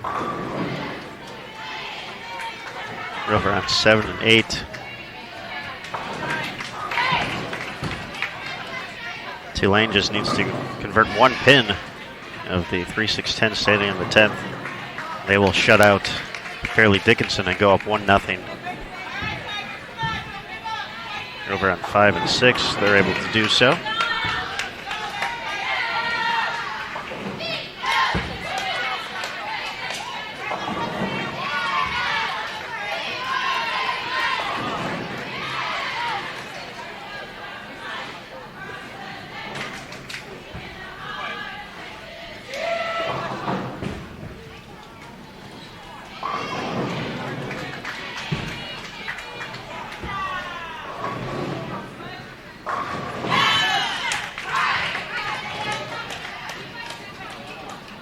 Leah Glazer's been putting up some numbers today.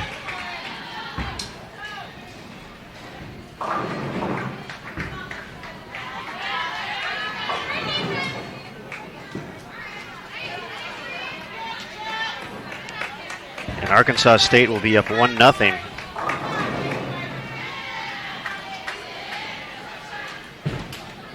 Against Vanderbilt, title tilt underway.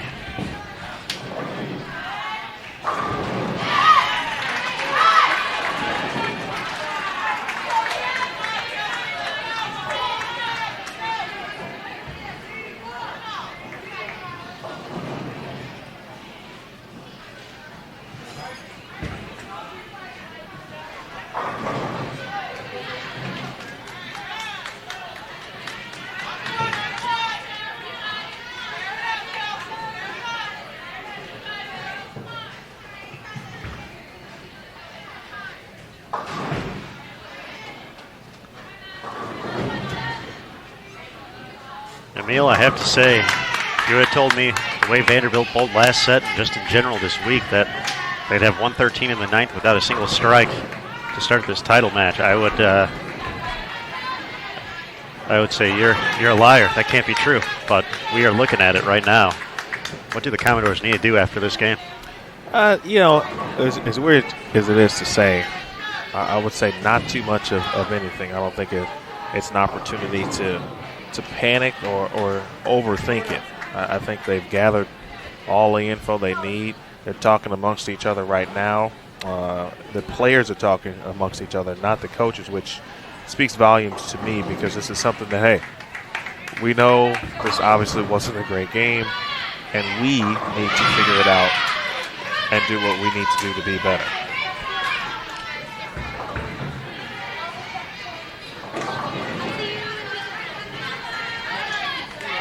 Yeah, obviously, we'll have to return to this lane at least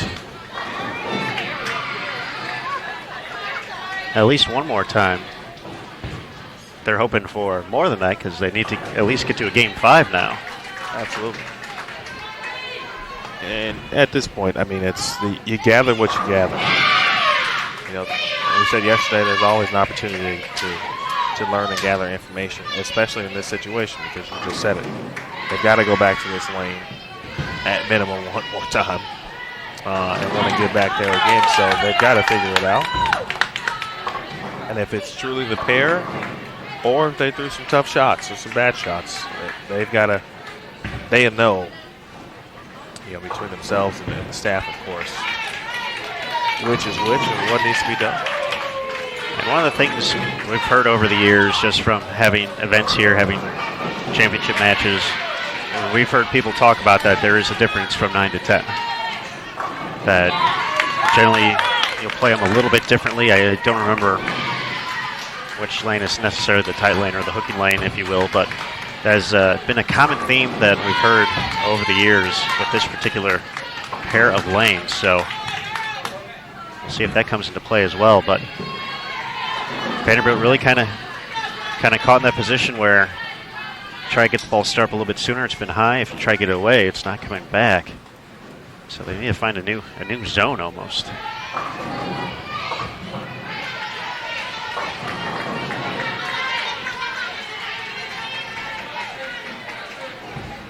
I think the key for Vandy right here would be,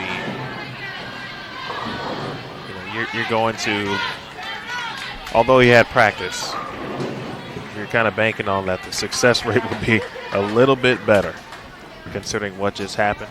But you don't want to go down 0-2, and that's not to say that they can't come back, and because they can, especially in the 7-game match.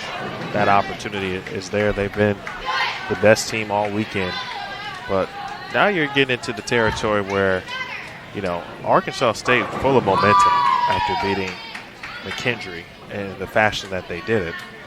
And now you go up early and you see the opponent not looking too good on a particular lane. Their confidence continues to grow. The key is for Arkansas State, can they manage lane 9? And, can they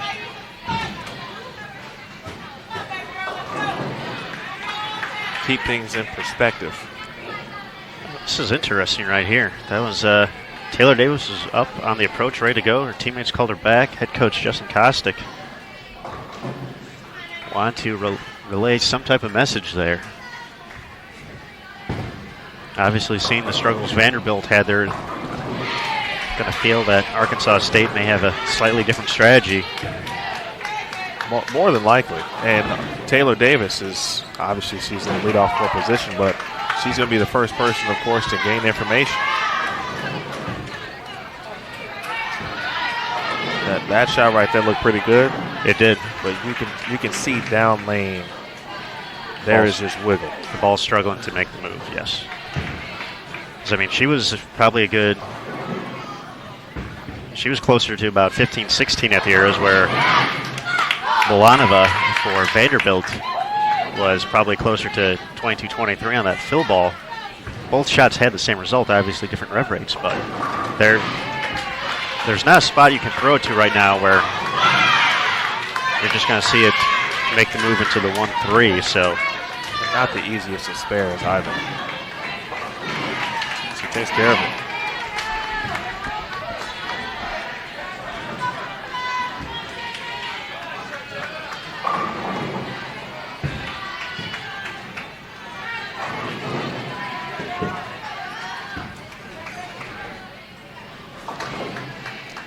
Talked about zone changes, Aaron, and It could be a full zone left of that spot down lane.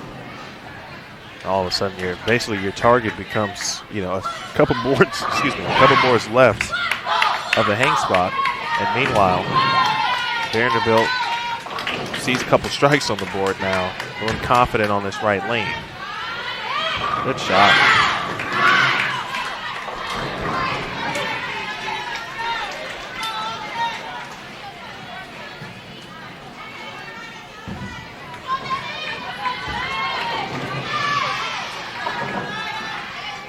Or would you be a fan of maybe kind of getting on top of that spot, meaning you would almost go straighter through the front part of the lane to cover less boards. So if you encounter the spot down lane, perhaps that is not as drastic. Maybe you get out of the 2-pin zone. That was a nice shot there by Krista Pierce, though, junior from East Point, Michigan. Tanisha Waller finding that light zone once again. Early three-bagger for Stephen F. Austin. Gives them the advantage heading to the second half of game 2. Kendry stays clean as Lauren Pate cleans up the single pin. Just one strike, though, for the Bearcats here in the early going.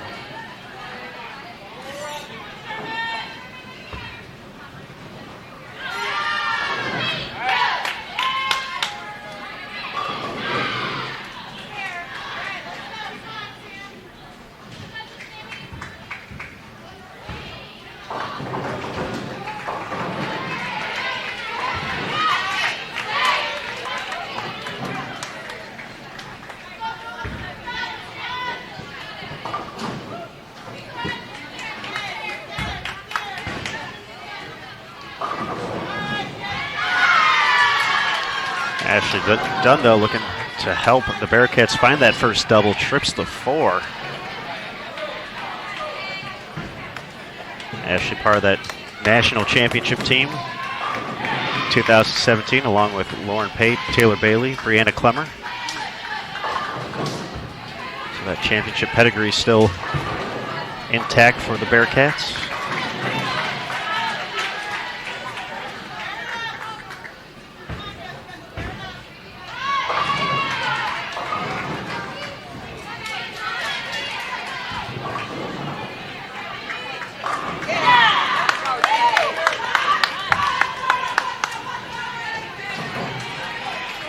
So a chance for McKendry to take the lead here. 8th frame, Taylor Bailey.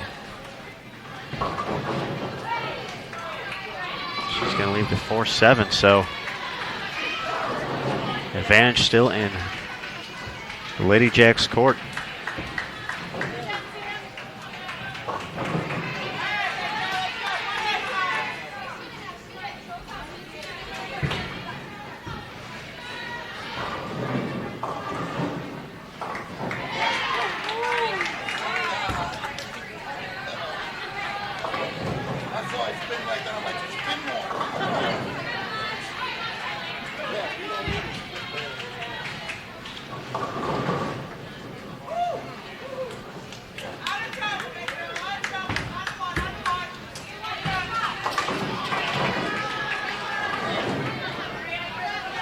Eight-pin difference. Vanderbilt with the advantage, down 1-0 to Arkansas State. Oh, good attempt there. Paige Beanie. Now McKendry and Hope Gramley can take the lead here, looking to even things up.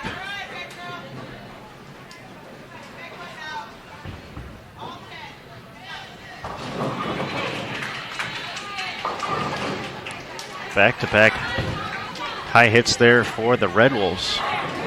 4-10 for Julia Heron and 4-7-10 for Leah Glazer.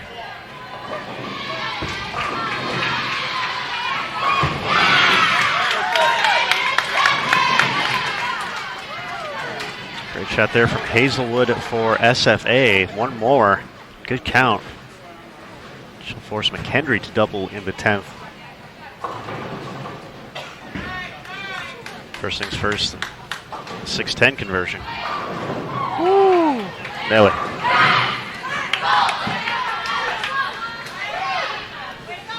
All you got to do is just knock it down. That is the key.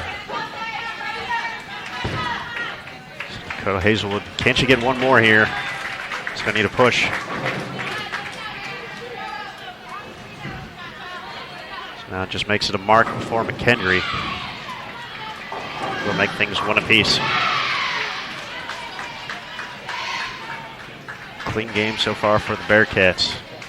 Need one more. How about that, Brianna Clemmer? I think she needed that. I think so too. We saw her walk back, had the big smile. And sometimes just that reassurance that, okay, I know I can do this. Towards a great shot there. You know, it's from the player perspective, and obviously from the coaching staff, you got to be able to help the players manage kind of that self-doubt. And when you don't come through for your team a couple times, as good as a player could be, we're still human at the end of the day, and that self-doubt can make its way into your mind. Remaining positive, and of course the coaching staff and teammates keeping players upbeat, that's very important.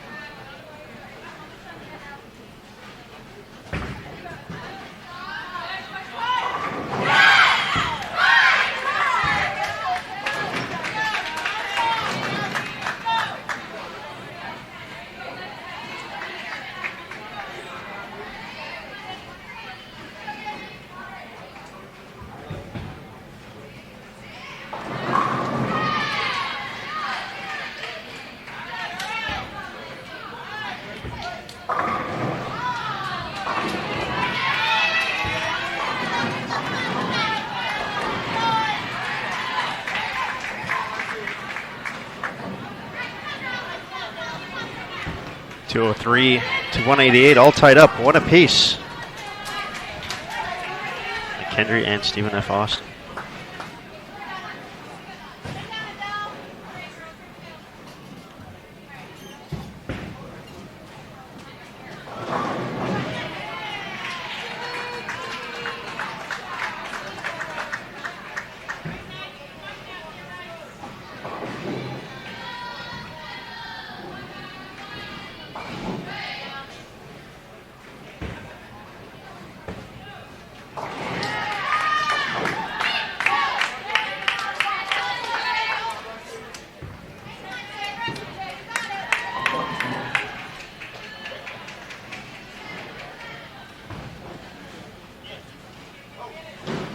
Lane 9 continuing to prove tough.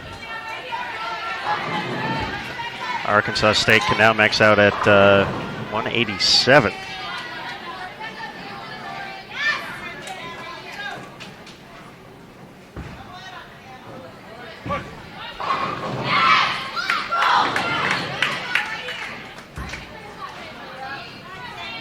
Vanderbilt just needs to find a way to stay clean. They're going to tie up this match as well. At one apiece, Julia Heron left a 4-10 last time. Looked a little left off her hand. Looks like she moves in a little bit there. Gets it to tilt and mixes.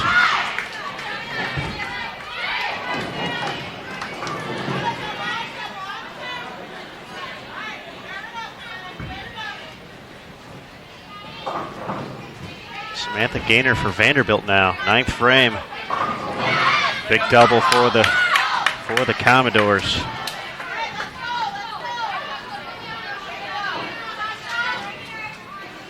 Decent count here. Will be 1-1.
176 to finish for Arkansas State.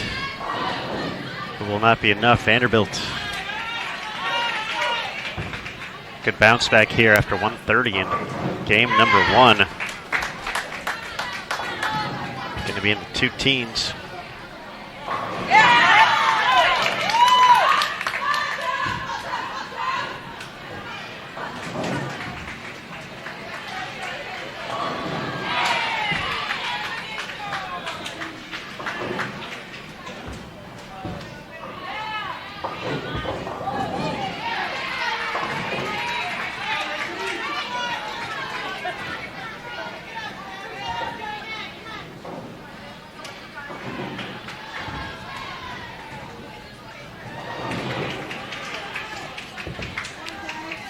Now adjustment time for both teams. For Arkansas State, they won game 1 here on lane 10, but not in the most convincing fashion, shooting just 171. Didn't have much pressure put on them by Vanderbilt. 176 in game 2.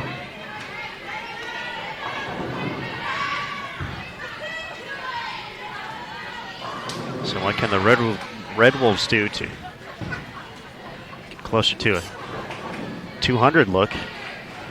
And for Vanderbilt, we just saw 213 from them, but what is the move on the left lane for the Commodores?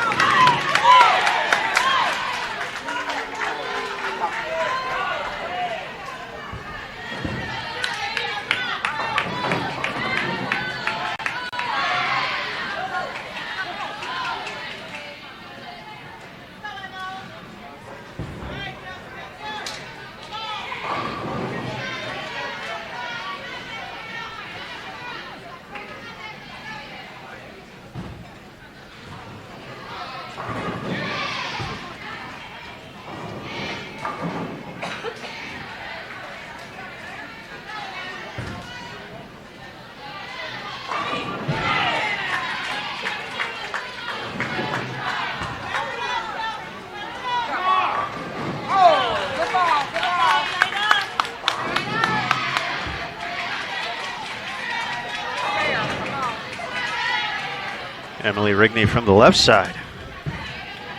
It's a pretty good shot there. Leaves the 7th in.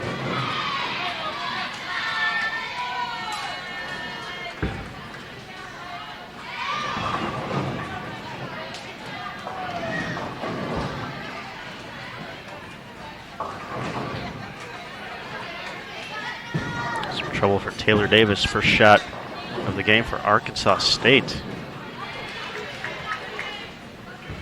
4-pin conversion away for Stephen F. Austin. Find themselves down 1 pin heading into the back half of game number 3.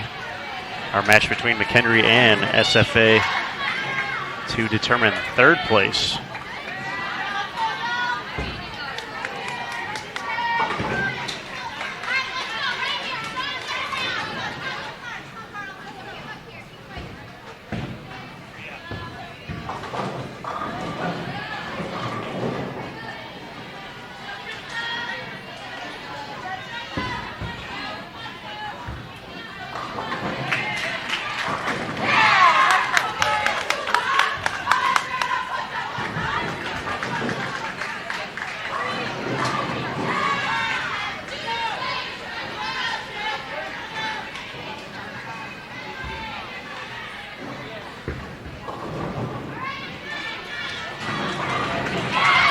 First strike on lane 9 for Vanderbilt. Del Warner delivering.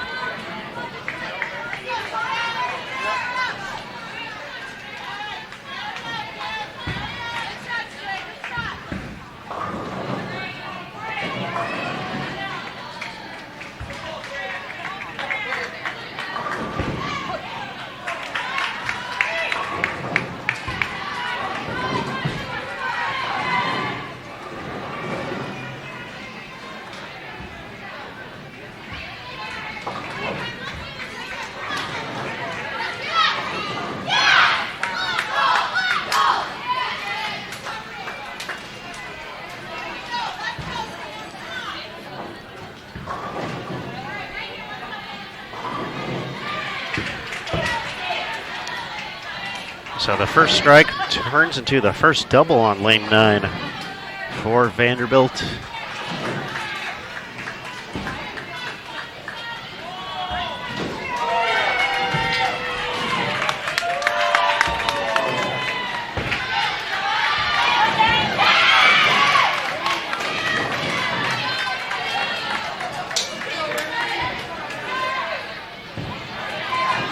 Coach John Williamson and Josie Barnes.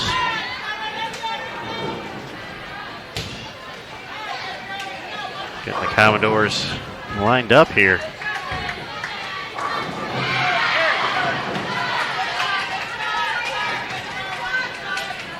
Seem to have made the moves to have a little bit better control of the 1-3. Gainer leaves the 10 pin.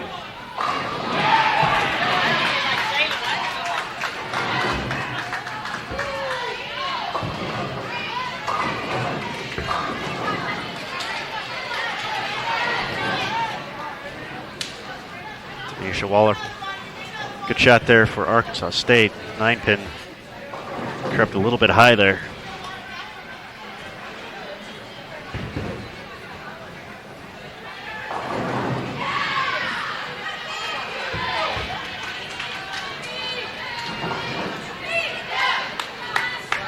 Trouble for both teams in the 8th frame on 11 and 12.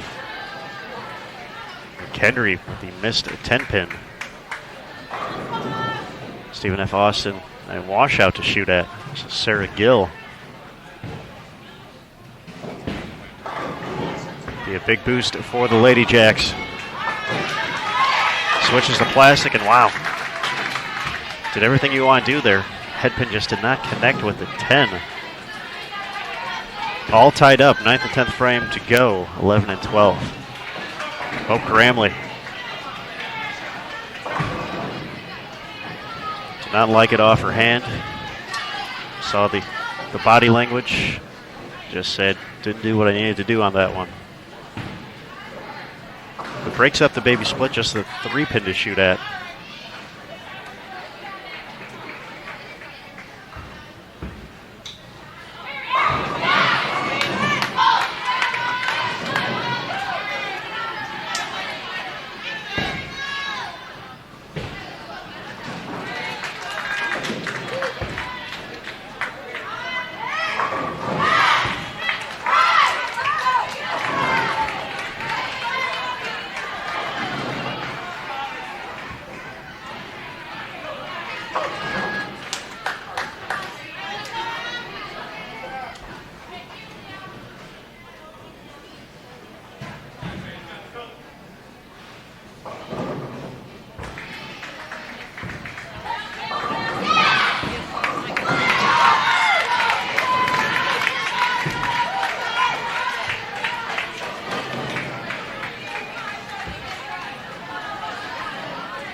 Tell you, Leah Glazer has really taken a liking to that anchor role for Arkansas State.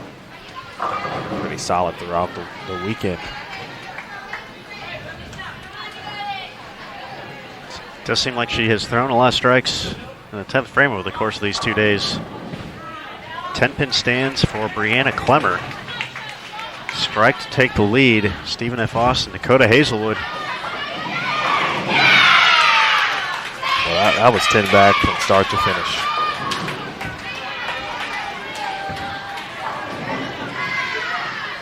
I don't think there was anything wrong with that shot at all.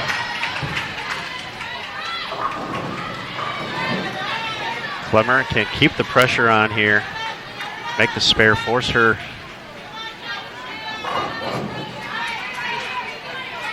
to have to spare or strike.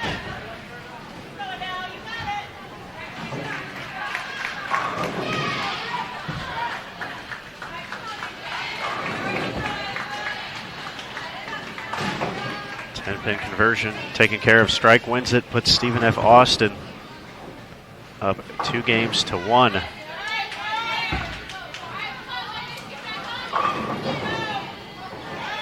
Woo. Woo. All right, Stephen F. Austin cannot lose now. Clemmer can strike to force Hazelwood to pick up the spare for the one-pin victory.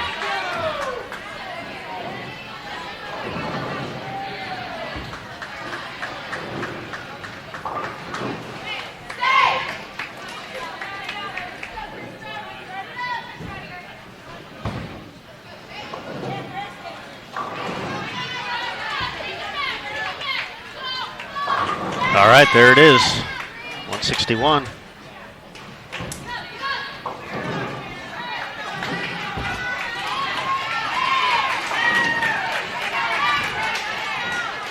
That's what you want your anchor player to do in that situation. Confidence to make the shots. 10 back. Another great shot in the pocket, then no problem on the spare. Stephen F. Austin now up 2-1 against McHenry.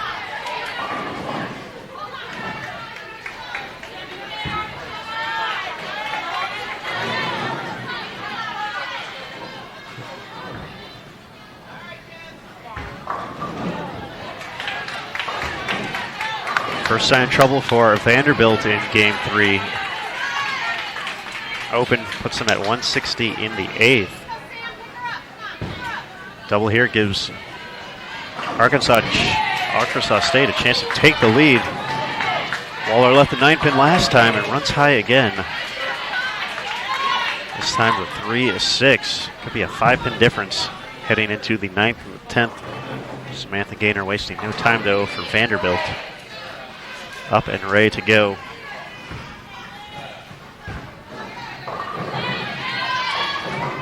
And goodness, more trouble for the Commodores.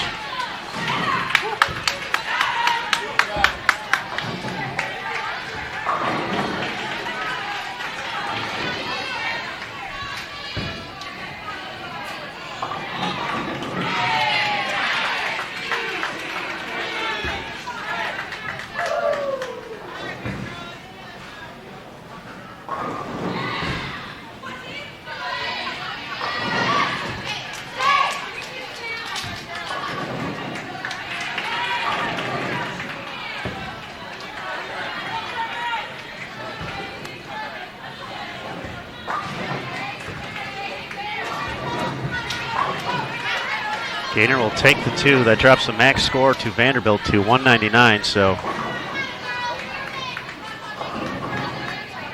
this is why you have a player like Maria Bolanova in that position, a chance to double to force Arkansas State to do the same, either the 9th or the 10th frame. Julia Heron gets that 1 to come back from way downtown. Cannot get the 7 out though, so max score for the Red Wolves, 204.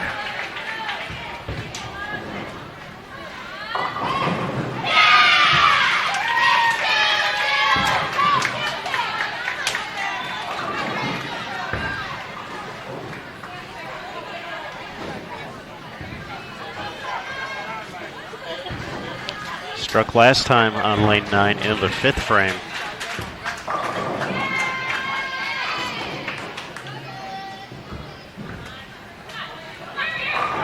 Oh, great shot there.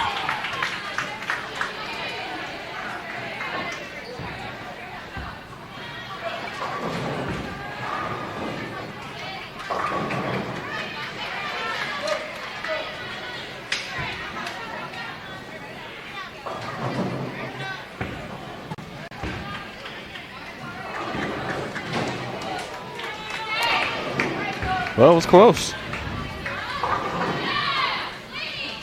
Julia will take it.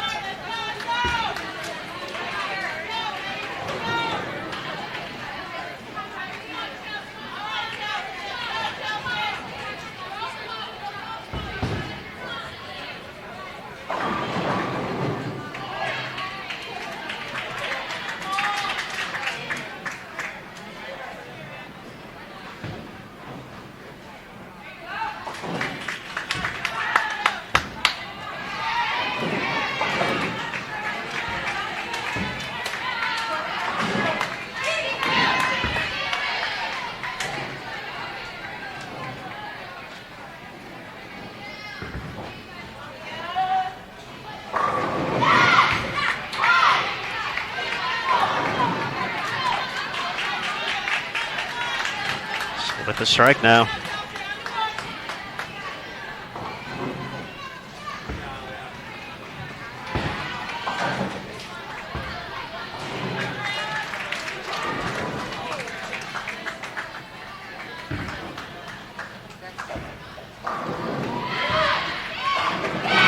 Just a matter of pin count to shut out.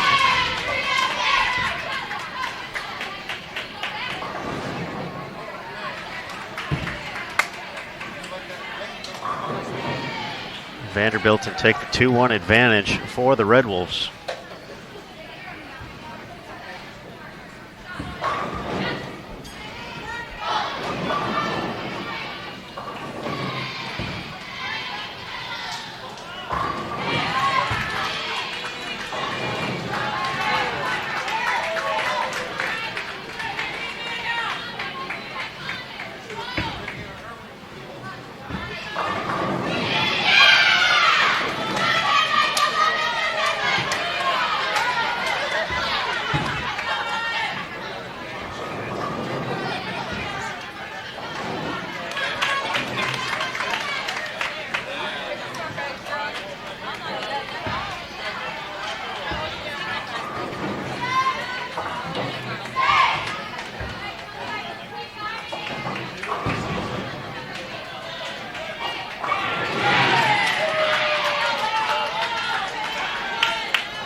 Matches we're watching on our featured pair certainly could be previews of matches you might see down the line in April in Cleveland at the NCAA tournament.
Henry to make up for the open in the 6th. Taylor Bailey strike in front of her.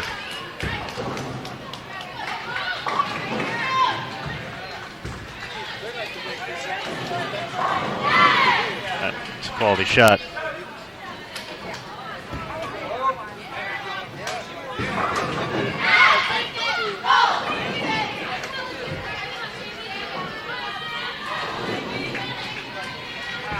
Looks like lane 10 is kind of having the opposite of what's happened on lane 9, where there's now a hook spot down lane on 10.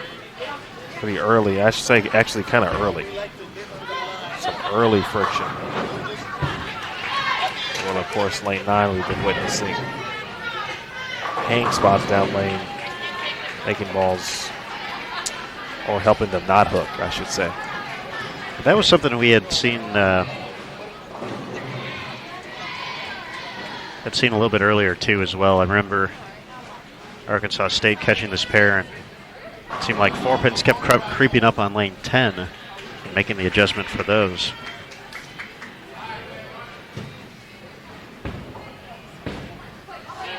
Great observation there, Mr. Williams.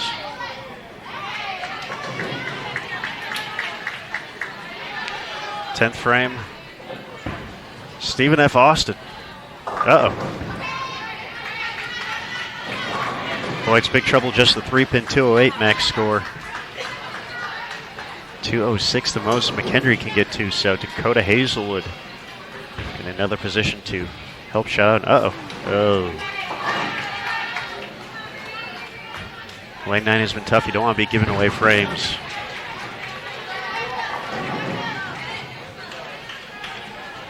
Especially trying to capitalize on an early double.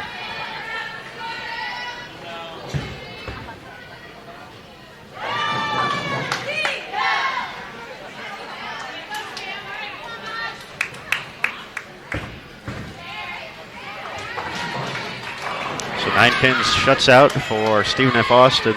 Opportunity to go up 3 games to 1.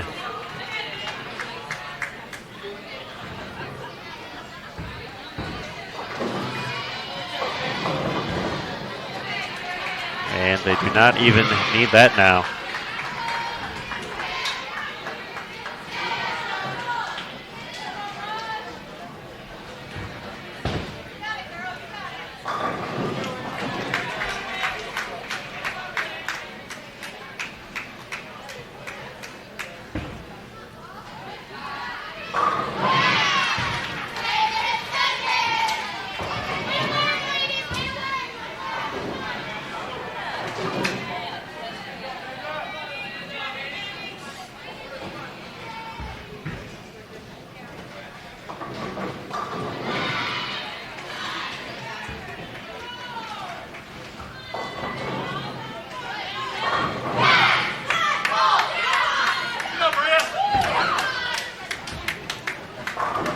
Intensity there from Maria. She's bringing the fire with those high fives there. She was, and I think she realized the potential swing that could have been. But Leah Glazer, we talked about her performance for this team this weekend, and covering up the mess that she left there, and now it's just a 3-pin deficit.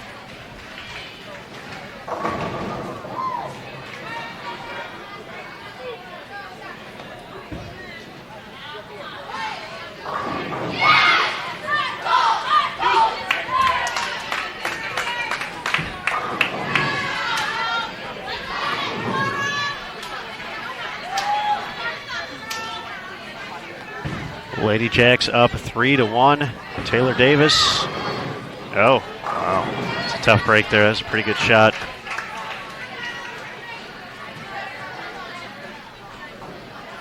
Got to that mixer zone. See the 7-8 stand up there. Not what you're hoping for.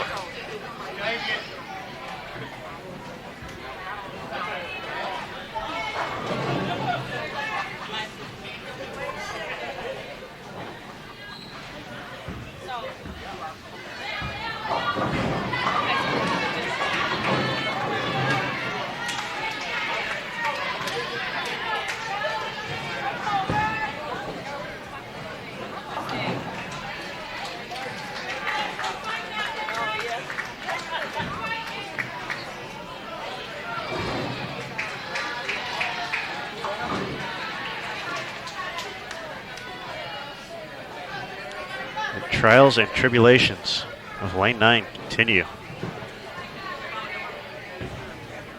2 opens in the last 3 frames for Arkansas State, and Vanderbilt looking strong here to even this matchup at 2 apiece. Title match on 9 and 10.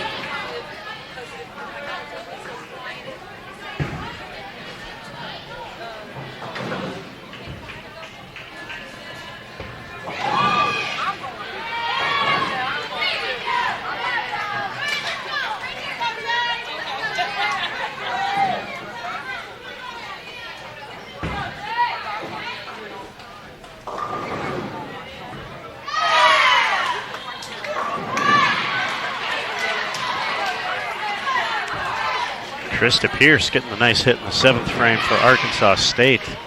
She's been really good this match. I feel like she's had the best look on lane 9.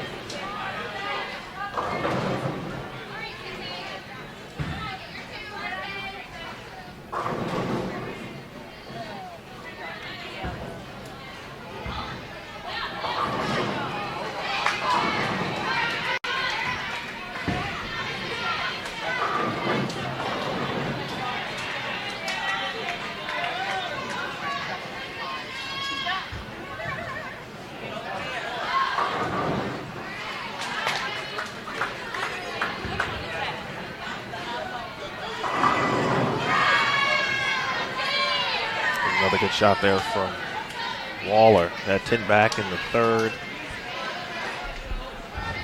That time may have gotten it right early. Just a hair, just enough for it to kind of lose a little energy when it got to that spot down lane.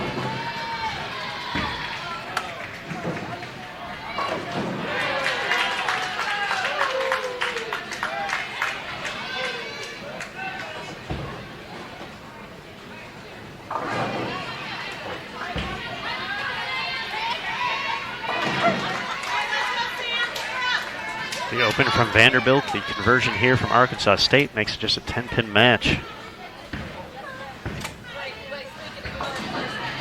Uh-oh. Give it right back. Difference stays at 22 instead.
Open for Vanderbilt.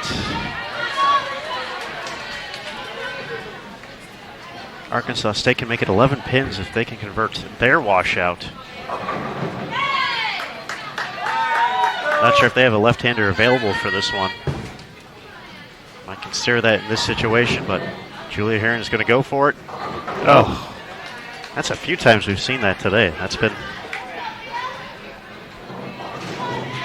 I've heard many smart individuals argue that that could be the worst breaking goal, actually.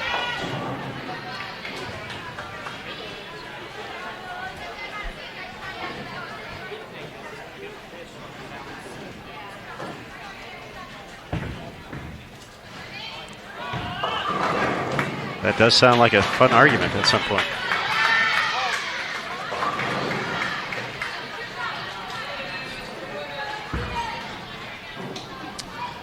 This is a game of missed opportunities.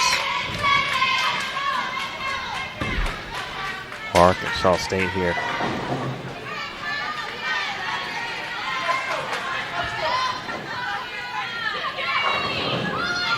Bolanova.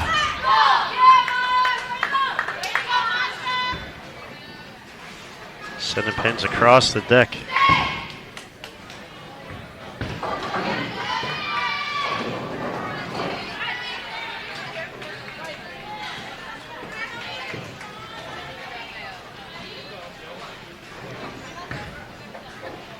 We have a ball change or a sub coming in for Vanderbilt here.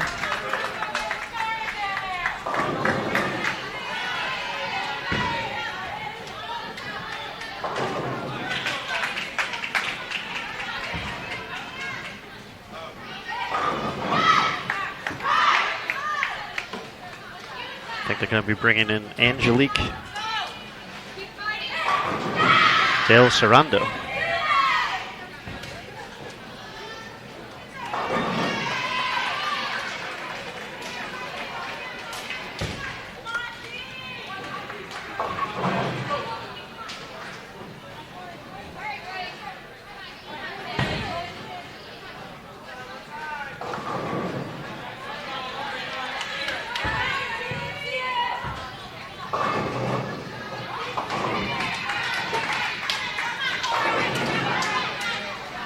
So we are going to be all tied up here. 2 games apiece. Arkansas State and Vanderbilt going for the title here at the 2019 Prairie View A&M Invitational at the International Training and Research Center in Arlington, Texas.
I think we're going to go 7 here, Aaron.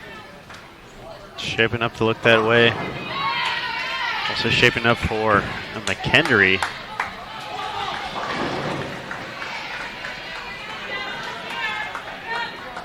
To make this a 3-2 deficit. Stephen F. Austin can get to 192. So just a mark, good count will put McKendree past that number.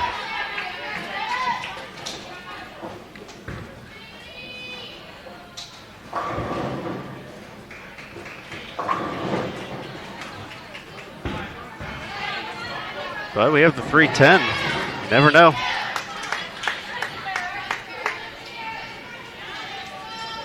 First things first, though.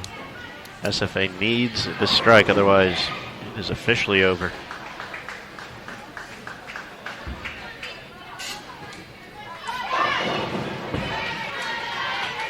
And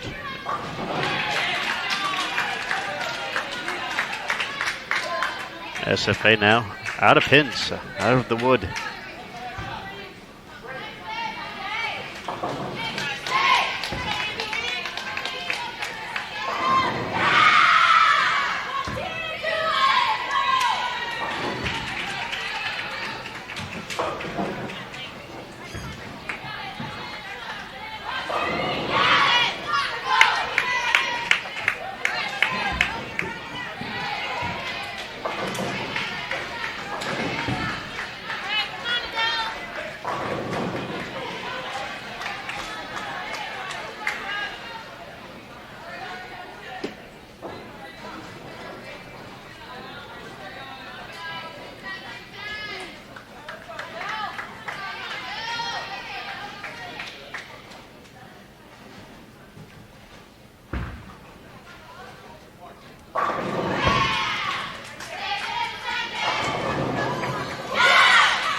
Emil, a random question for you right now.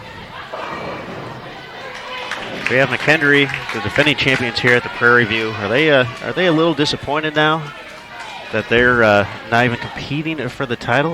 Just kind of looking at the body language of the team right now. No one's really talking. Everyone's just kind of waiting around to get to the next match. From this alone, is there a major level of disappointment for the Bearcats right now? I do think there's some level of disappointment. I think you want to go in obviously winning, have an opportunity to win the tournament, to win the event.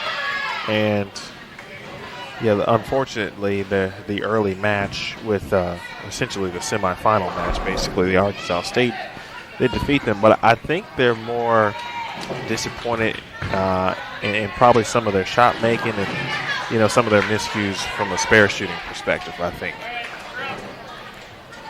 It's one thing to, you got beat. And I think they're, okay with that. But I think it's perhaps the way they've been losing some of these games that they have lost. Missing some uncharacteristic spares, making some tough shots or some bad shots. I think that's what might be more of the disappointing factor. So, as a team coming back from something like that, what's that bus ride like? What's heading back to campus after that? Some disappointment. As you said, we're just speculating right now. We're just watching kind of how the team is interacting, and just I think all signs point to a long day at the center's name that they practice at. I can't think of it right now. That's St. Clair. St. Clair Bowl. Yep. That Coach O'Keefe is going to be having the plastic ball out only for a while there. Ultimately, they'll be fine. This will be, probably a minor bump in the road in a sense, but an opportunity, again, from a learning perspective. They got some things they could probably work on. But that's every team. And so they will, I'm sure, utilize that opportunity next time they get it. From the bus ride perspective, I think they will get past this part, right? Once they remove themselves from the ITRC today, go have lunch, and, I'm sure talk briefly about it, and then you move on. Yeah, kind of compartmentalize it. Put it in the box that it's supposed to be put in, and move on to the next event. This is a situation where it's not going to define them by any means, but it is something they can look back on and certainly say, hey, we were able to grow from this experience. Some great insight there from our resident collegiate bowling aficionado, Emil Williams Jr. Leadoff man extraordinaire for Lindenwood University for the 2005 ITC Championship squad, and Lindenwood University Hall of Famer.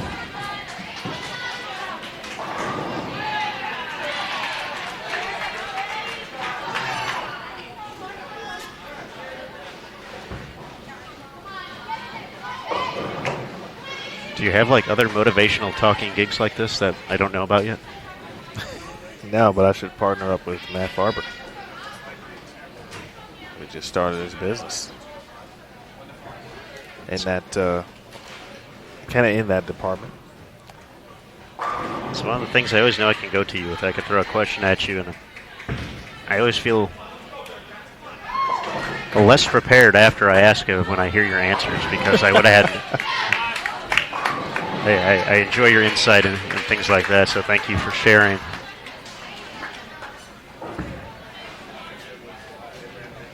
Sometimes literally all it takes is to just leave the bowling center. The disappointment happened inside. It didn't happen outside the bowling center. So leave it all there. You're going to take a touch with you just because you just can't help it in a sense. But after that, they got to, I don't know when they fly home, whether it's tonight or tomorrow morning, but Hey, have an enjoyable flight home. They're still going home as a team, and a good team at that.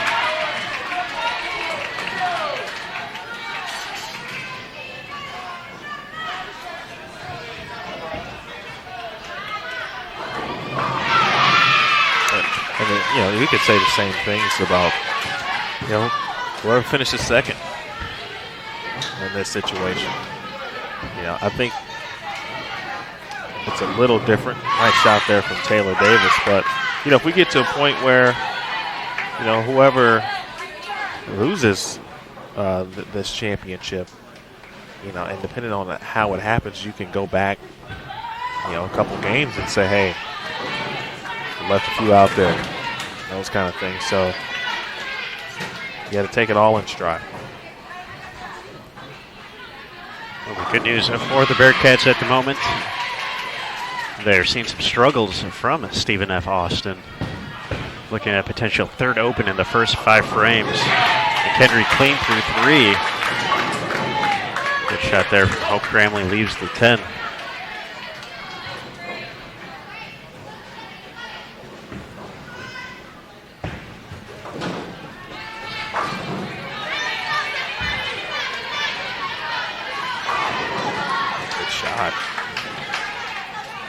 Well, you love when your players who come off the bench into the lineup can just kind of come in and throw good shots immediately. It's really tough to do.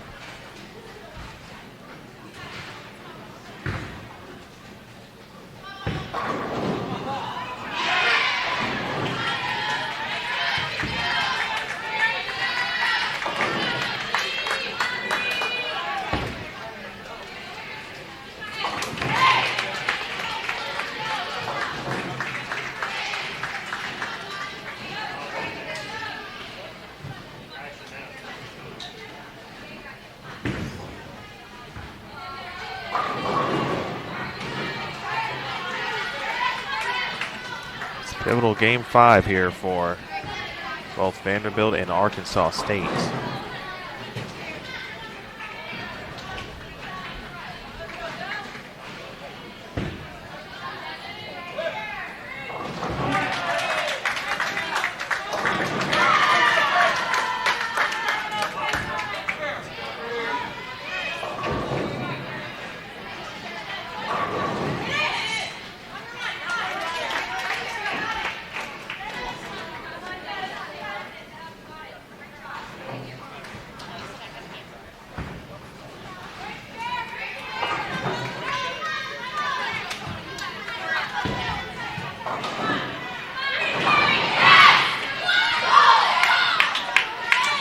Some fire from Adele Warner, Vanderbilt.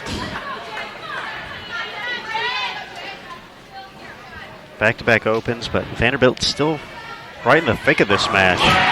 Strikes have been tough to come by. Opportunity for double. Put them only down 3.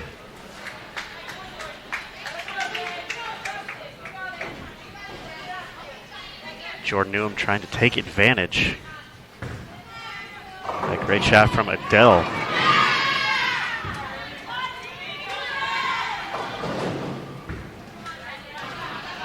How about that?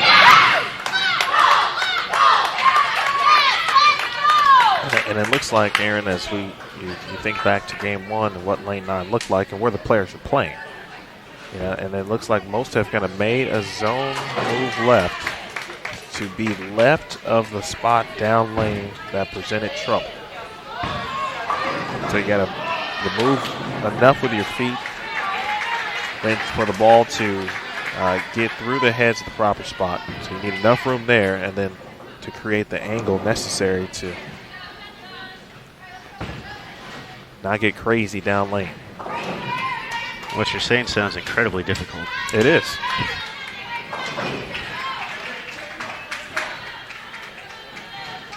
Just shows off how talented these young student athletes are.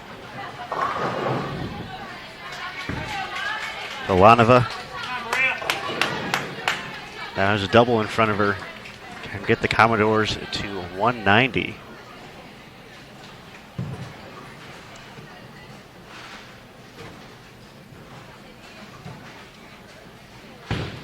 Taking her time.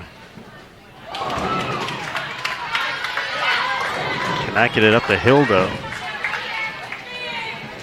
And you want to that's it's going to make it a little bit tougher. That 5-pin was ready to topple, but the rack had caught it first, so they're going to need to correct the score up there.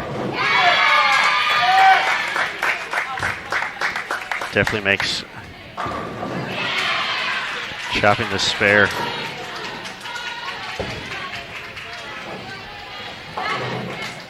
more in play. Depends on her strategy of going at it. If she sticks with the plastic ball. Listen, if you're Arkansas State right now, Leah Glazer's been very good in the 10th frame. This is your opportunity right here. You want to go to the next game leading against who's been the best team here this week. I think that was off a ball change too.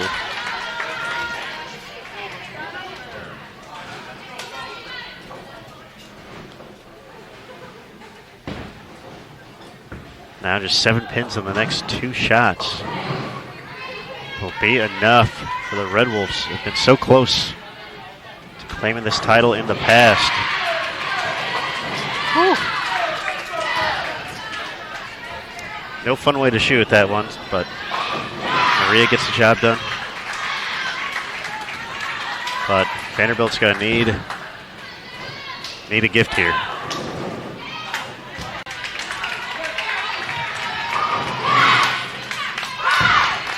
Glazer gives that one right to the 1-3. Arkansas State 3-2.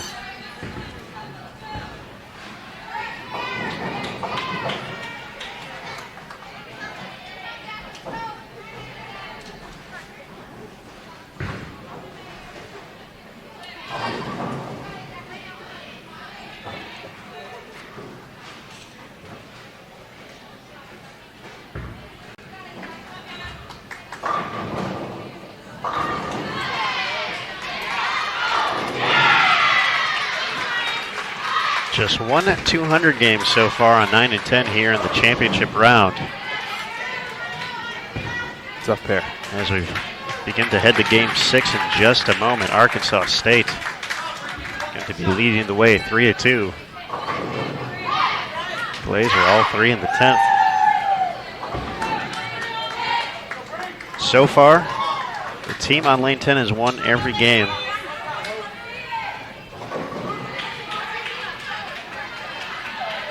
We are going to have a game 7 over on 11 and 12. You said for McHenry. They haven't been striking very much on 11-12, but we've had a few games where they've been able to kind of put that string of spares together.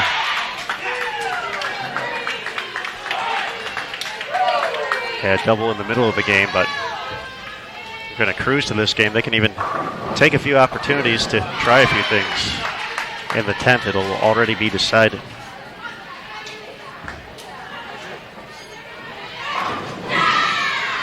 Still got some matches ongoing, folks. If you're curious, on lanes 1 through 4 channel, North Carolina A&T and Sam Houston State. That one is a 3.5 to 1.5 in favor of Sam Houston. And on 5 and 6, Tulane and Fairleigh Dickinson.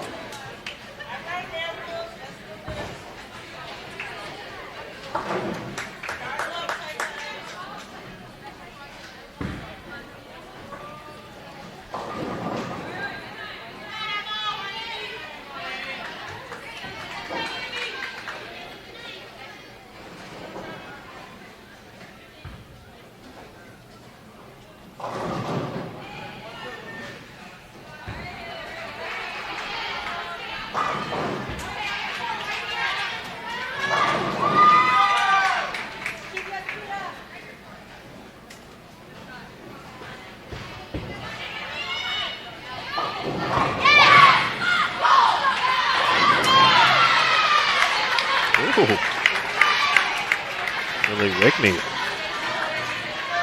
Fiery.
Game number 7 coming up next on 11 and 12 for third place at the 2019 Prairie View A&M Invitational at the ITRC in Arlington, Texas. McHenry and Stephen F. Austin going to the deciding game.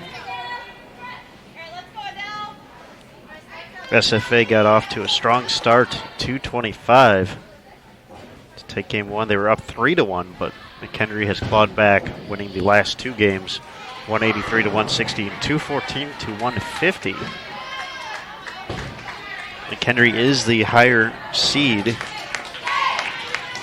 It's the number 2 seed from qualifying, so they will have the opportunity to have lane choice here. It looks like they're going to stay on 12, which definitely makes sense in this situation.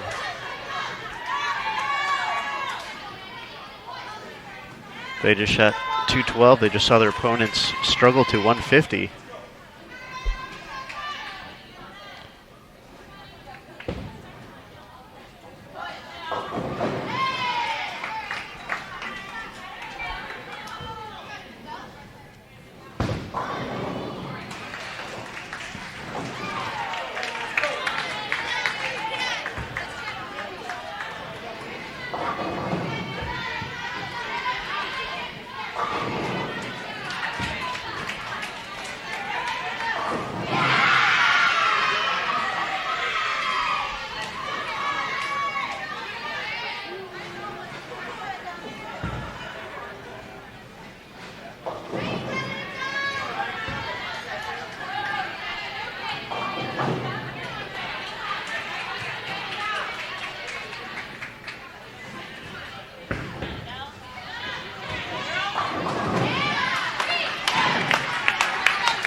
Feels like a key third frame here in the early going for Arkansas State. They've had some trouble in the early going of these matches on lane 9. For Waller herself has had some issues with single pins. And just enough. That might help loosen up the arm swings a little bit for the Red Wolves. Doesn't matter how hard, just as long as you push it over. She did just that. All even through 3.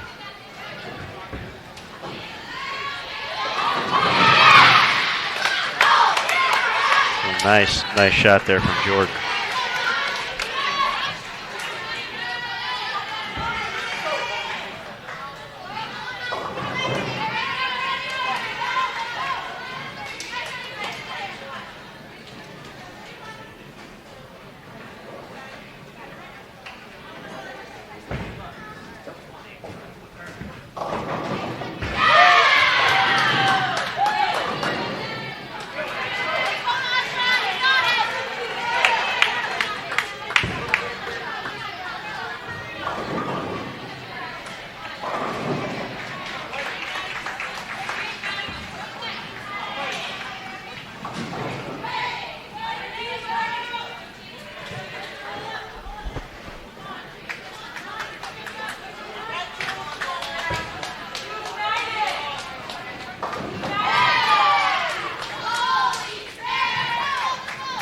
Playing through 2 for Stephen F. Austin. Lauren Pate moving into the 3 spot for McKendree here. Great shot. Earned the flex on that one. That was a great shot. Balanova.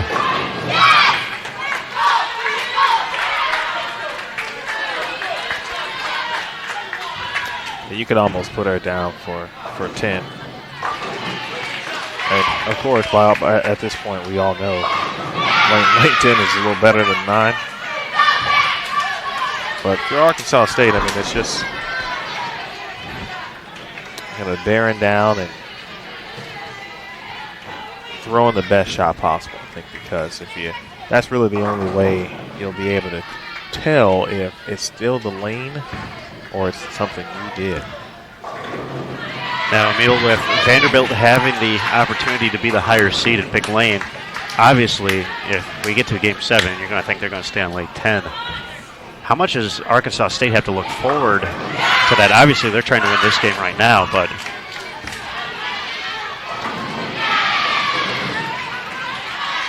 I feel that's just kind of got to be in the back of their head a little bit that we're not going to see lane 10 anymore today. Yeah, maybe, but I hope not, because as you said at the early portion of your statement, they want to win it now. That was kind of you to call it a statement. It felt more like rambling after a while, but.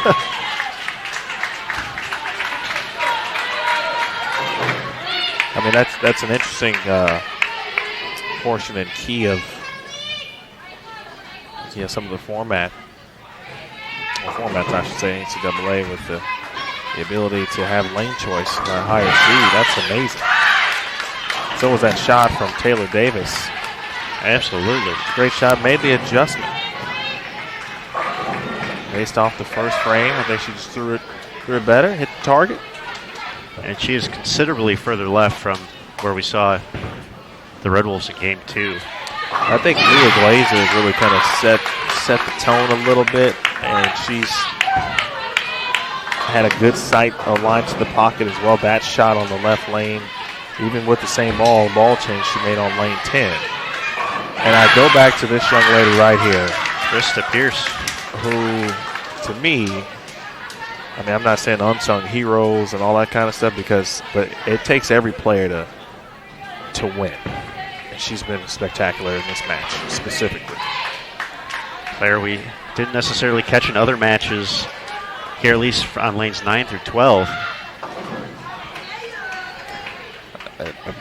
I know she's had a lot of X's on the board and a lot of slashes. I'd be curious to see what her strike spare percentage is just for this match. Well, Arkansas State has taken the lead with that strike in the 7th frame. Waller's thrown some good shots on the left lane, specifically with a Rodman Pearl. This could be one of them. That was a good shot.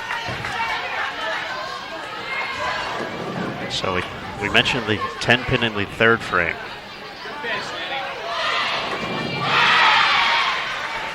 We saw the confidence boost from the team. Can she add another one here?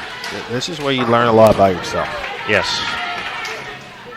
You've had some struggles knocking down the 10, and we've all done it. And it can get to you, certainly. But the team needs you. Opportunity is here. Taking her time.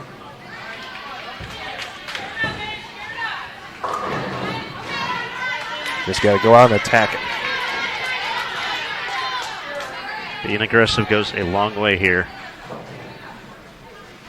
to remain up in the match. Going to close out in Game 6. No doubter right there. Coaches used to say, I'd rather you be aggressive and miss as opposed to being a little timid because you didn't give it your all if you're not aggressive.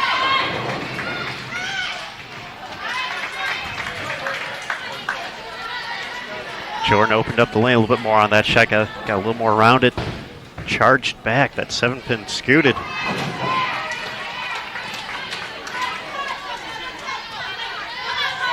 Well, we knew it was going to be a great match. Julia Heron. Most experienced players on this team right now, learning from great players like Jordan Richard, Haley Richard. Oh, catch a break when you can every once in a while. But now into the hands of Leah Glazer, and it's fitting the way she's performed this week. Scenario time. With the spare for Vanderbilt, they can max out at 2:16. If Arkansas State gets the first strike, that's all basically going to do it. However, if Glazer does not get the first hit in the 10th, the max score drops at 2:14. That would give Balanova the opportunity to double for the win and force Game 7. First things first, Leah Glazer for the win. Red Wolves been trying for a long time here at the Prairie View. Oh! Well, No doubter right there. Can't throw it better than that. Yeah, it was a... Can't do it and can't throw it better than that. In that moment, that situation. No pins left on the deck. Nicely done.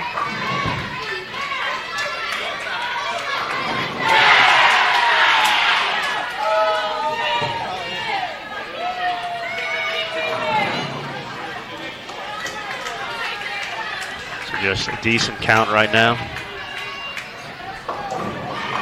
Make things all official-like.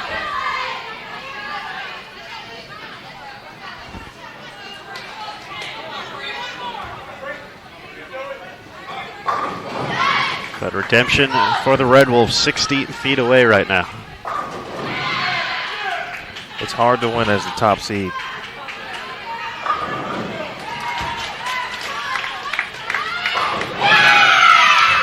Congratulations, Arkansas State, your 2019 Prairie View A&M Invitational champions. Talk about confidence boosting. A young squad. This won't be the last time they see Vanderbilt. They're in the same conference. And so that goes a long way. This event, I think, will go a long way. We talked about the young squad. So much talent. But plenty of events left. But once they get to that conference championship tournament, this could be the same scenario.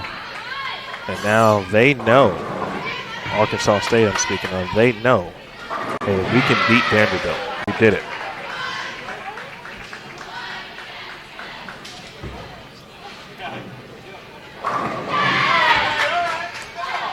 Through that excitement,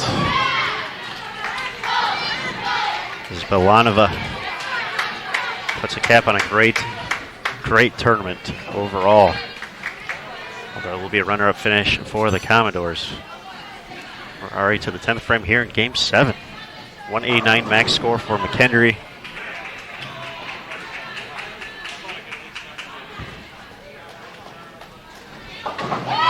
With the spare, Stephen F. Austin would need a mark to shut out with a good count.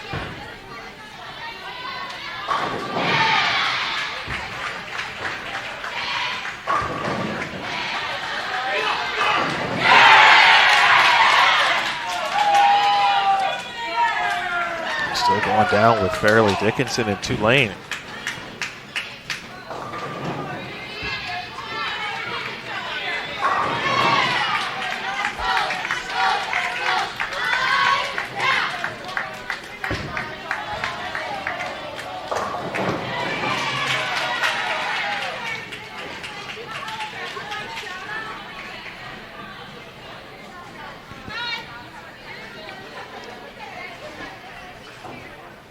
So, Leah Glazer, who asked and said, hey, if we win the tournament, we get a shout out.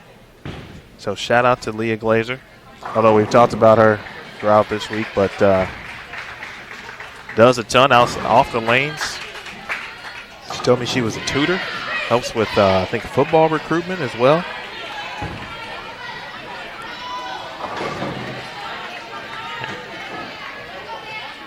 And a 179-177 victory for McKendree.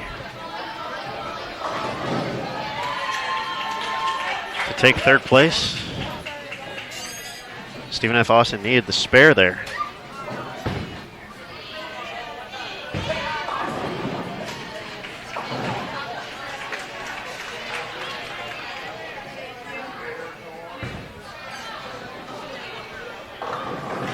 So our top four standings: Arkansas State, the winner this week. Vanderbilt, the top overall seed, finishes second. McKendree third. Stephen F. Austin fourth.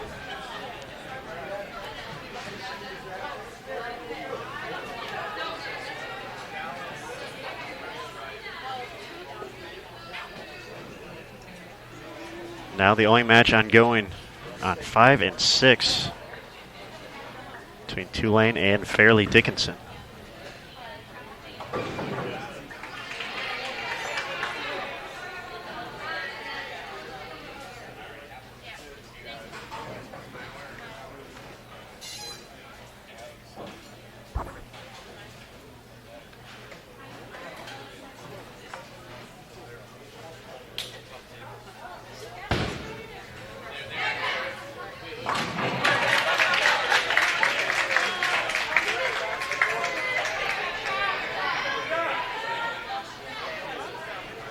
That match also 3-3, getting ready for the 10th frame.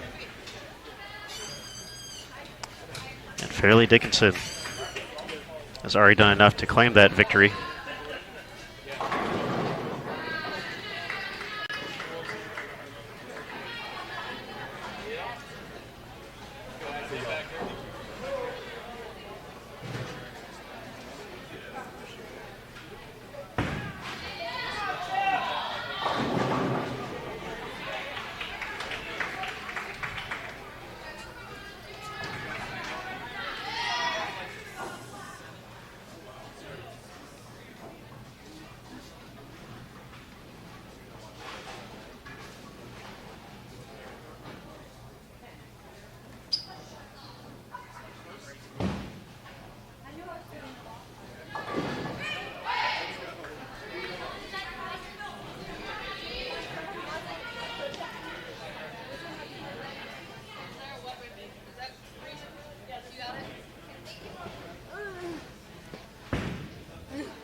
Hope y'all enjoy the game tonight.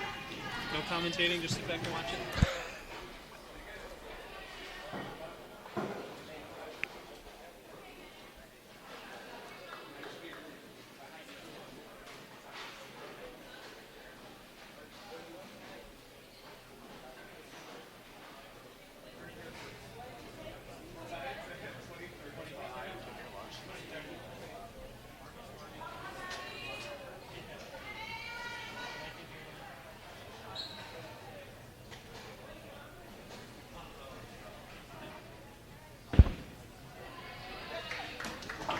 Just finishing things up.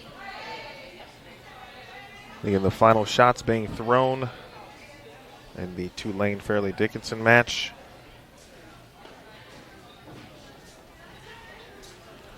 Really good weekend. Certainly pleased to be here and be able to bring it to you. Come away with high impressions every year we do this event. Some things we already know in regards to, which teams are, high in regards to rankings and polls.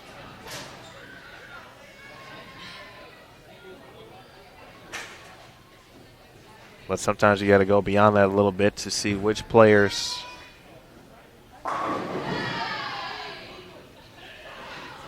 may be hidden, if you will. You may not hear their name or know their names. Which players kind of come alive and step up for teams when they need it most.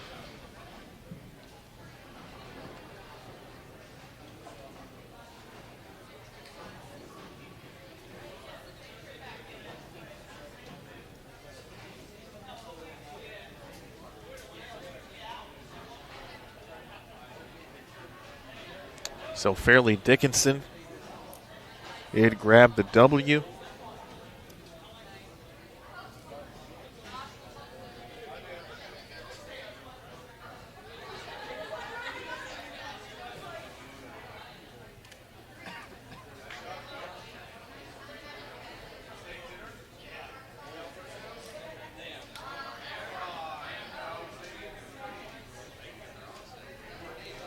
It is award presentation time.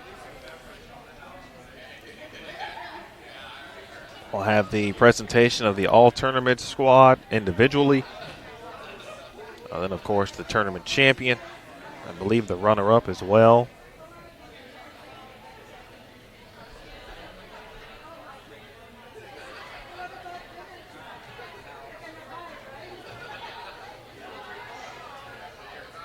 So hang tight. We'll have that for you here. Of course, getting to still look at Vanderbilt. Coach Williamson chatting with the team. I tell you, and I'm sure he's saying more than likely. But there's certainly nothing to hang your head down about, if you will. Certainly a disappointing loss. Opportunity to win a championship. But they bowled great all weekend. And that's why, you'd love to finish that type of week with a win. No question about it. But at the same time, boy, they look ready for postseason play to me. We've got a long way to go before we get to that point. But came away very impressed with the squad. A shout out to Arkansas State. Getting it done.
So as they set up, appreciate everyone tuning in again and dropping comments in the chat and hanging out with us.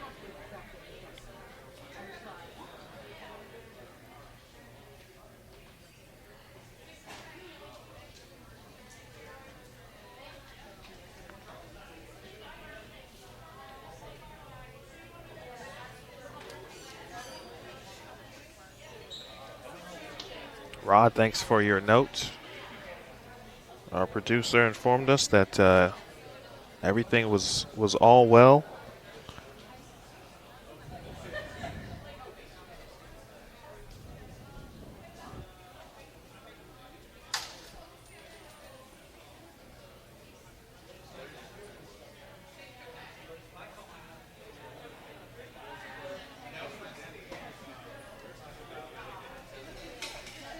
I believe if you're watching here on our Featured Lanes channel, let's see if we can zoom in from right to left.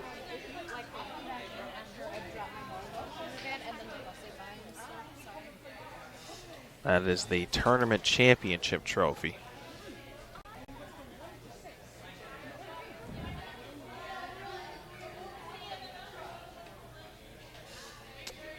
I'll tell one there. I believe that goes to the team champion and then the runner-up.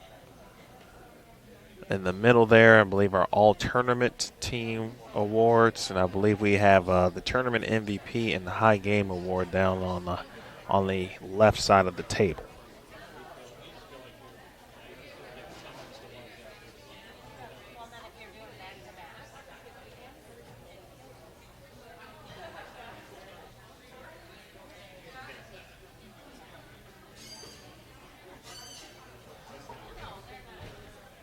So if you're still with us,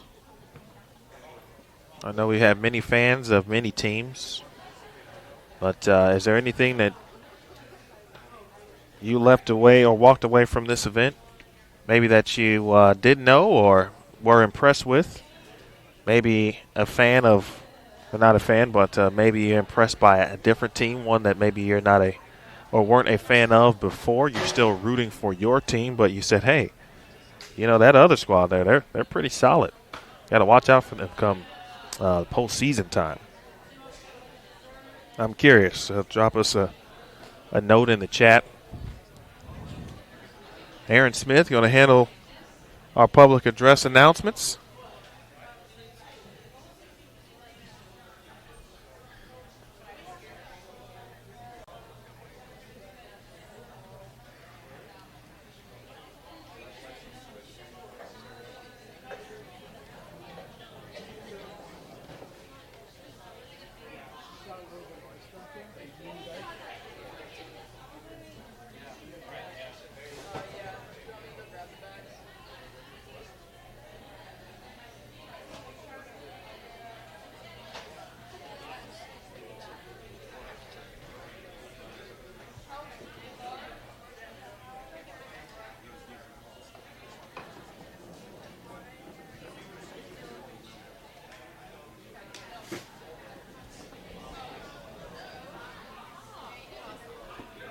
Big thanks to Brent Houghton in the chat. He's been in the chat. He's been the giveaway guru. He's been updating our panels throughout the weekend. Appreciate his hard work and effort. Big thanks to the Prairie View A&M tournament staff, Coach White, Mrs. White, and everyone involved, the squad as well. Another great event. Hall of Fame tour. Dinner last night here at the ITRC and at the International Bowling Campus. Big thanks to the ITRC staff, Rod Ross, Lou Marquez, Nick Harishny. Big thanks to Stephen Padilla, this week's official. Stephen, Director of Coaching here at the United States Bowling Congress.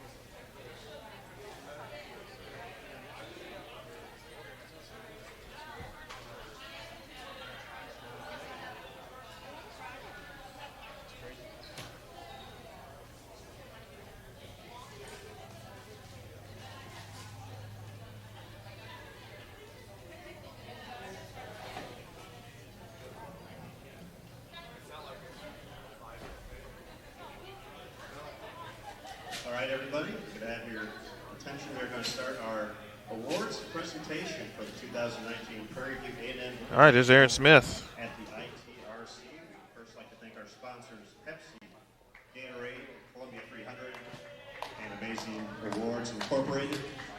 Our tournament host, Prairie View A&M, of course. Coach White, thank you for everything this week. Thanks for joining us this week, Lenny. For the ITRC staff, Nick, Rod, Lou, thank you so much for everything this week. And of course, also standing up by the awards, Stephen Padilla, our tournament official this week.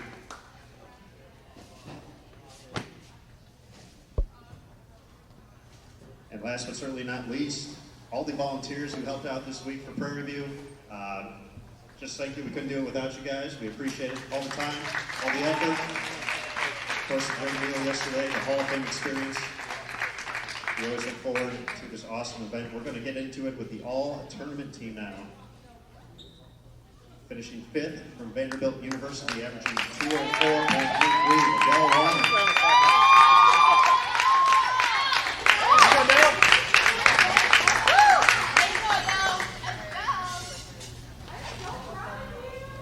Finishing 4th from North Carolina A&T, averaging 204.67. Erica Quesada.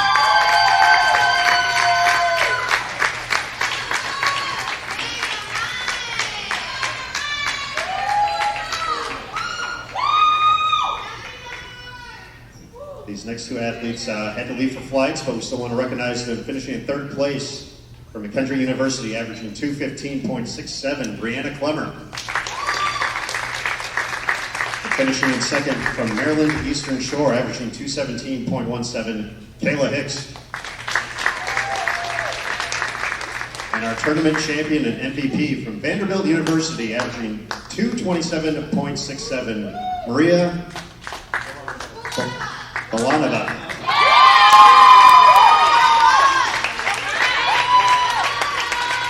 Maria, I practiced that like 14 times before this and I still stalled, so I apologize. Take a quick second for photos here.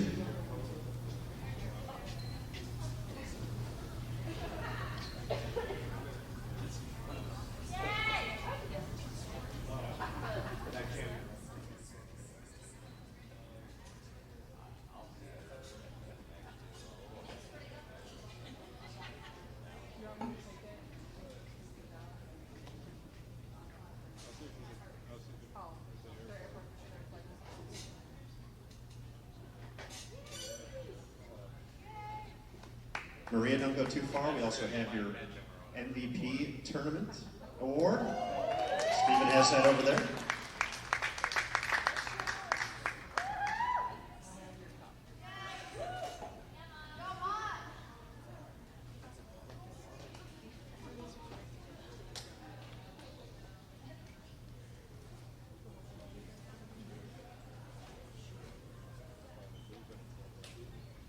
Congratulations again to our all-tournament team. Our next award coming up, the High Game Award for the 2019 Prairie View A&M Invitational. Goes to Prairie View's own Crystal Klein, 277.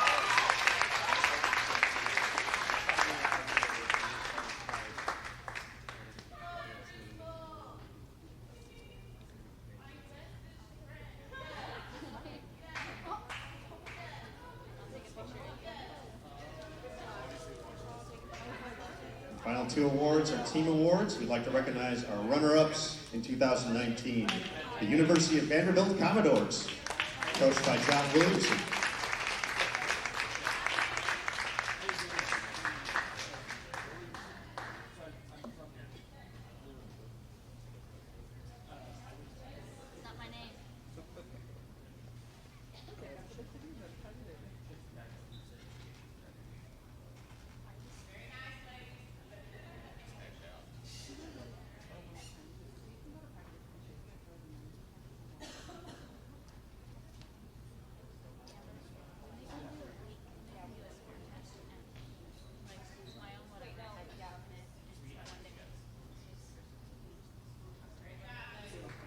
Congratulations again, Commodores. Our final trophy here in 2019 will be going to our tournament champions. Congratulations to Arkansas State University Red Wolves, coached by Justin Gossett.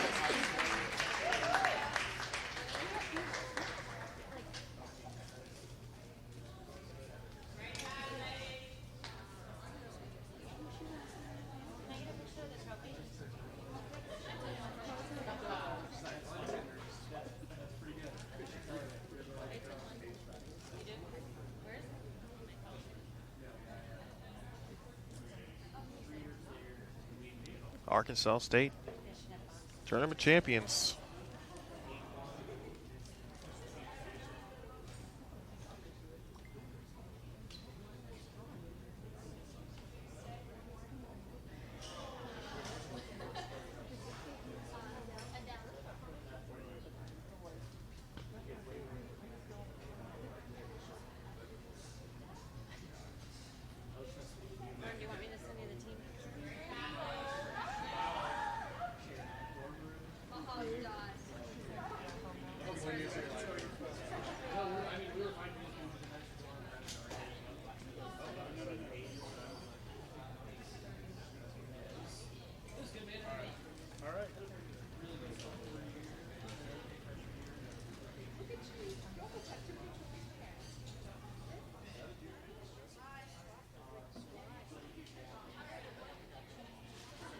One more round of applause for our tournament champions, Arkansas State.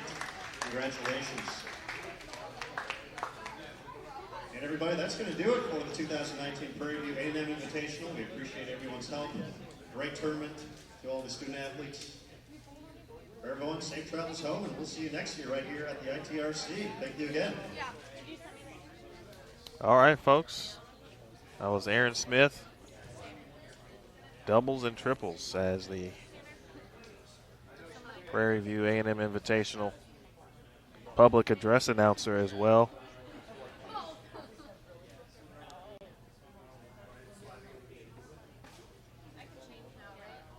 Again, a major thank you to Prairie View A&M,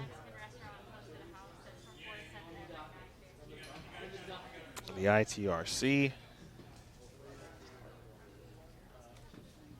the IBC campus, all of the teams competing, coaches, players, and from the Prairie View perspective, as Aaron mentioned, all of the volunteers as well.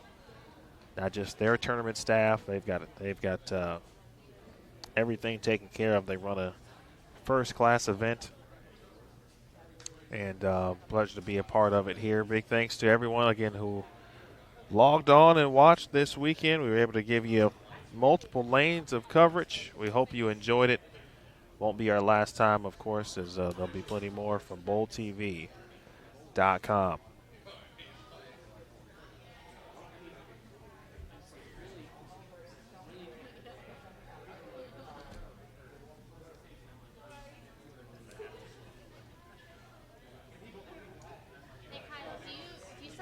Again, appreciate everyone tuning in. And, of course, want to give a good shout out to the man, Aaron Smith. Fantastic job this week. Aaron. Balanova. You made it. You made it. Take us home, guy. All right, Emil, thank you for all your help. First and foremost, the Hall of Famer, Emil Williams Jr. Always a pleasure. To Brant Houghton in the chat this week, the giveaway guru. We appreciate the long hours as well, Brant. To the staff here, the Prairie View A&M Invitational, our host, Prairie View. All the volunteers, the coaching staff, always put on a great event for the kids. We appreciate that. The ITRC staff, Nick, Rod, Lou, Stephen Padilla, our tournament official.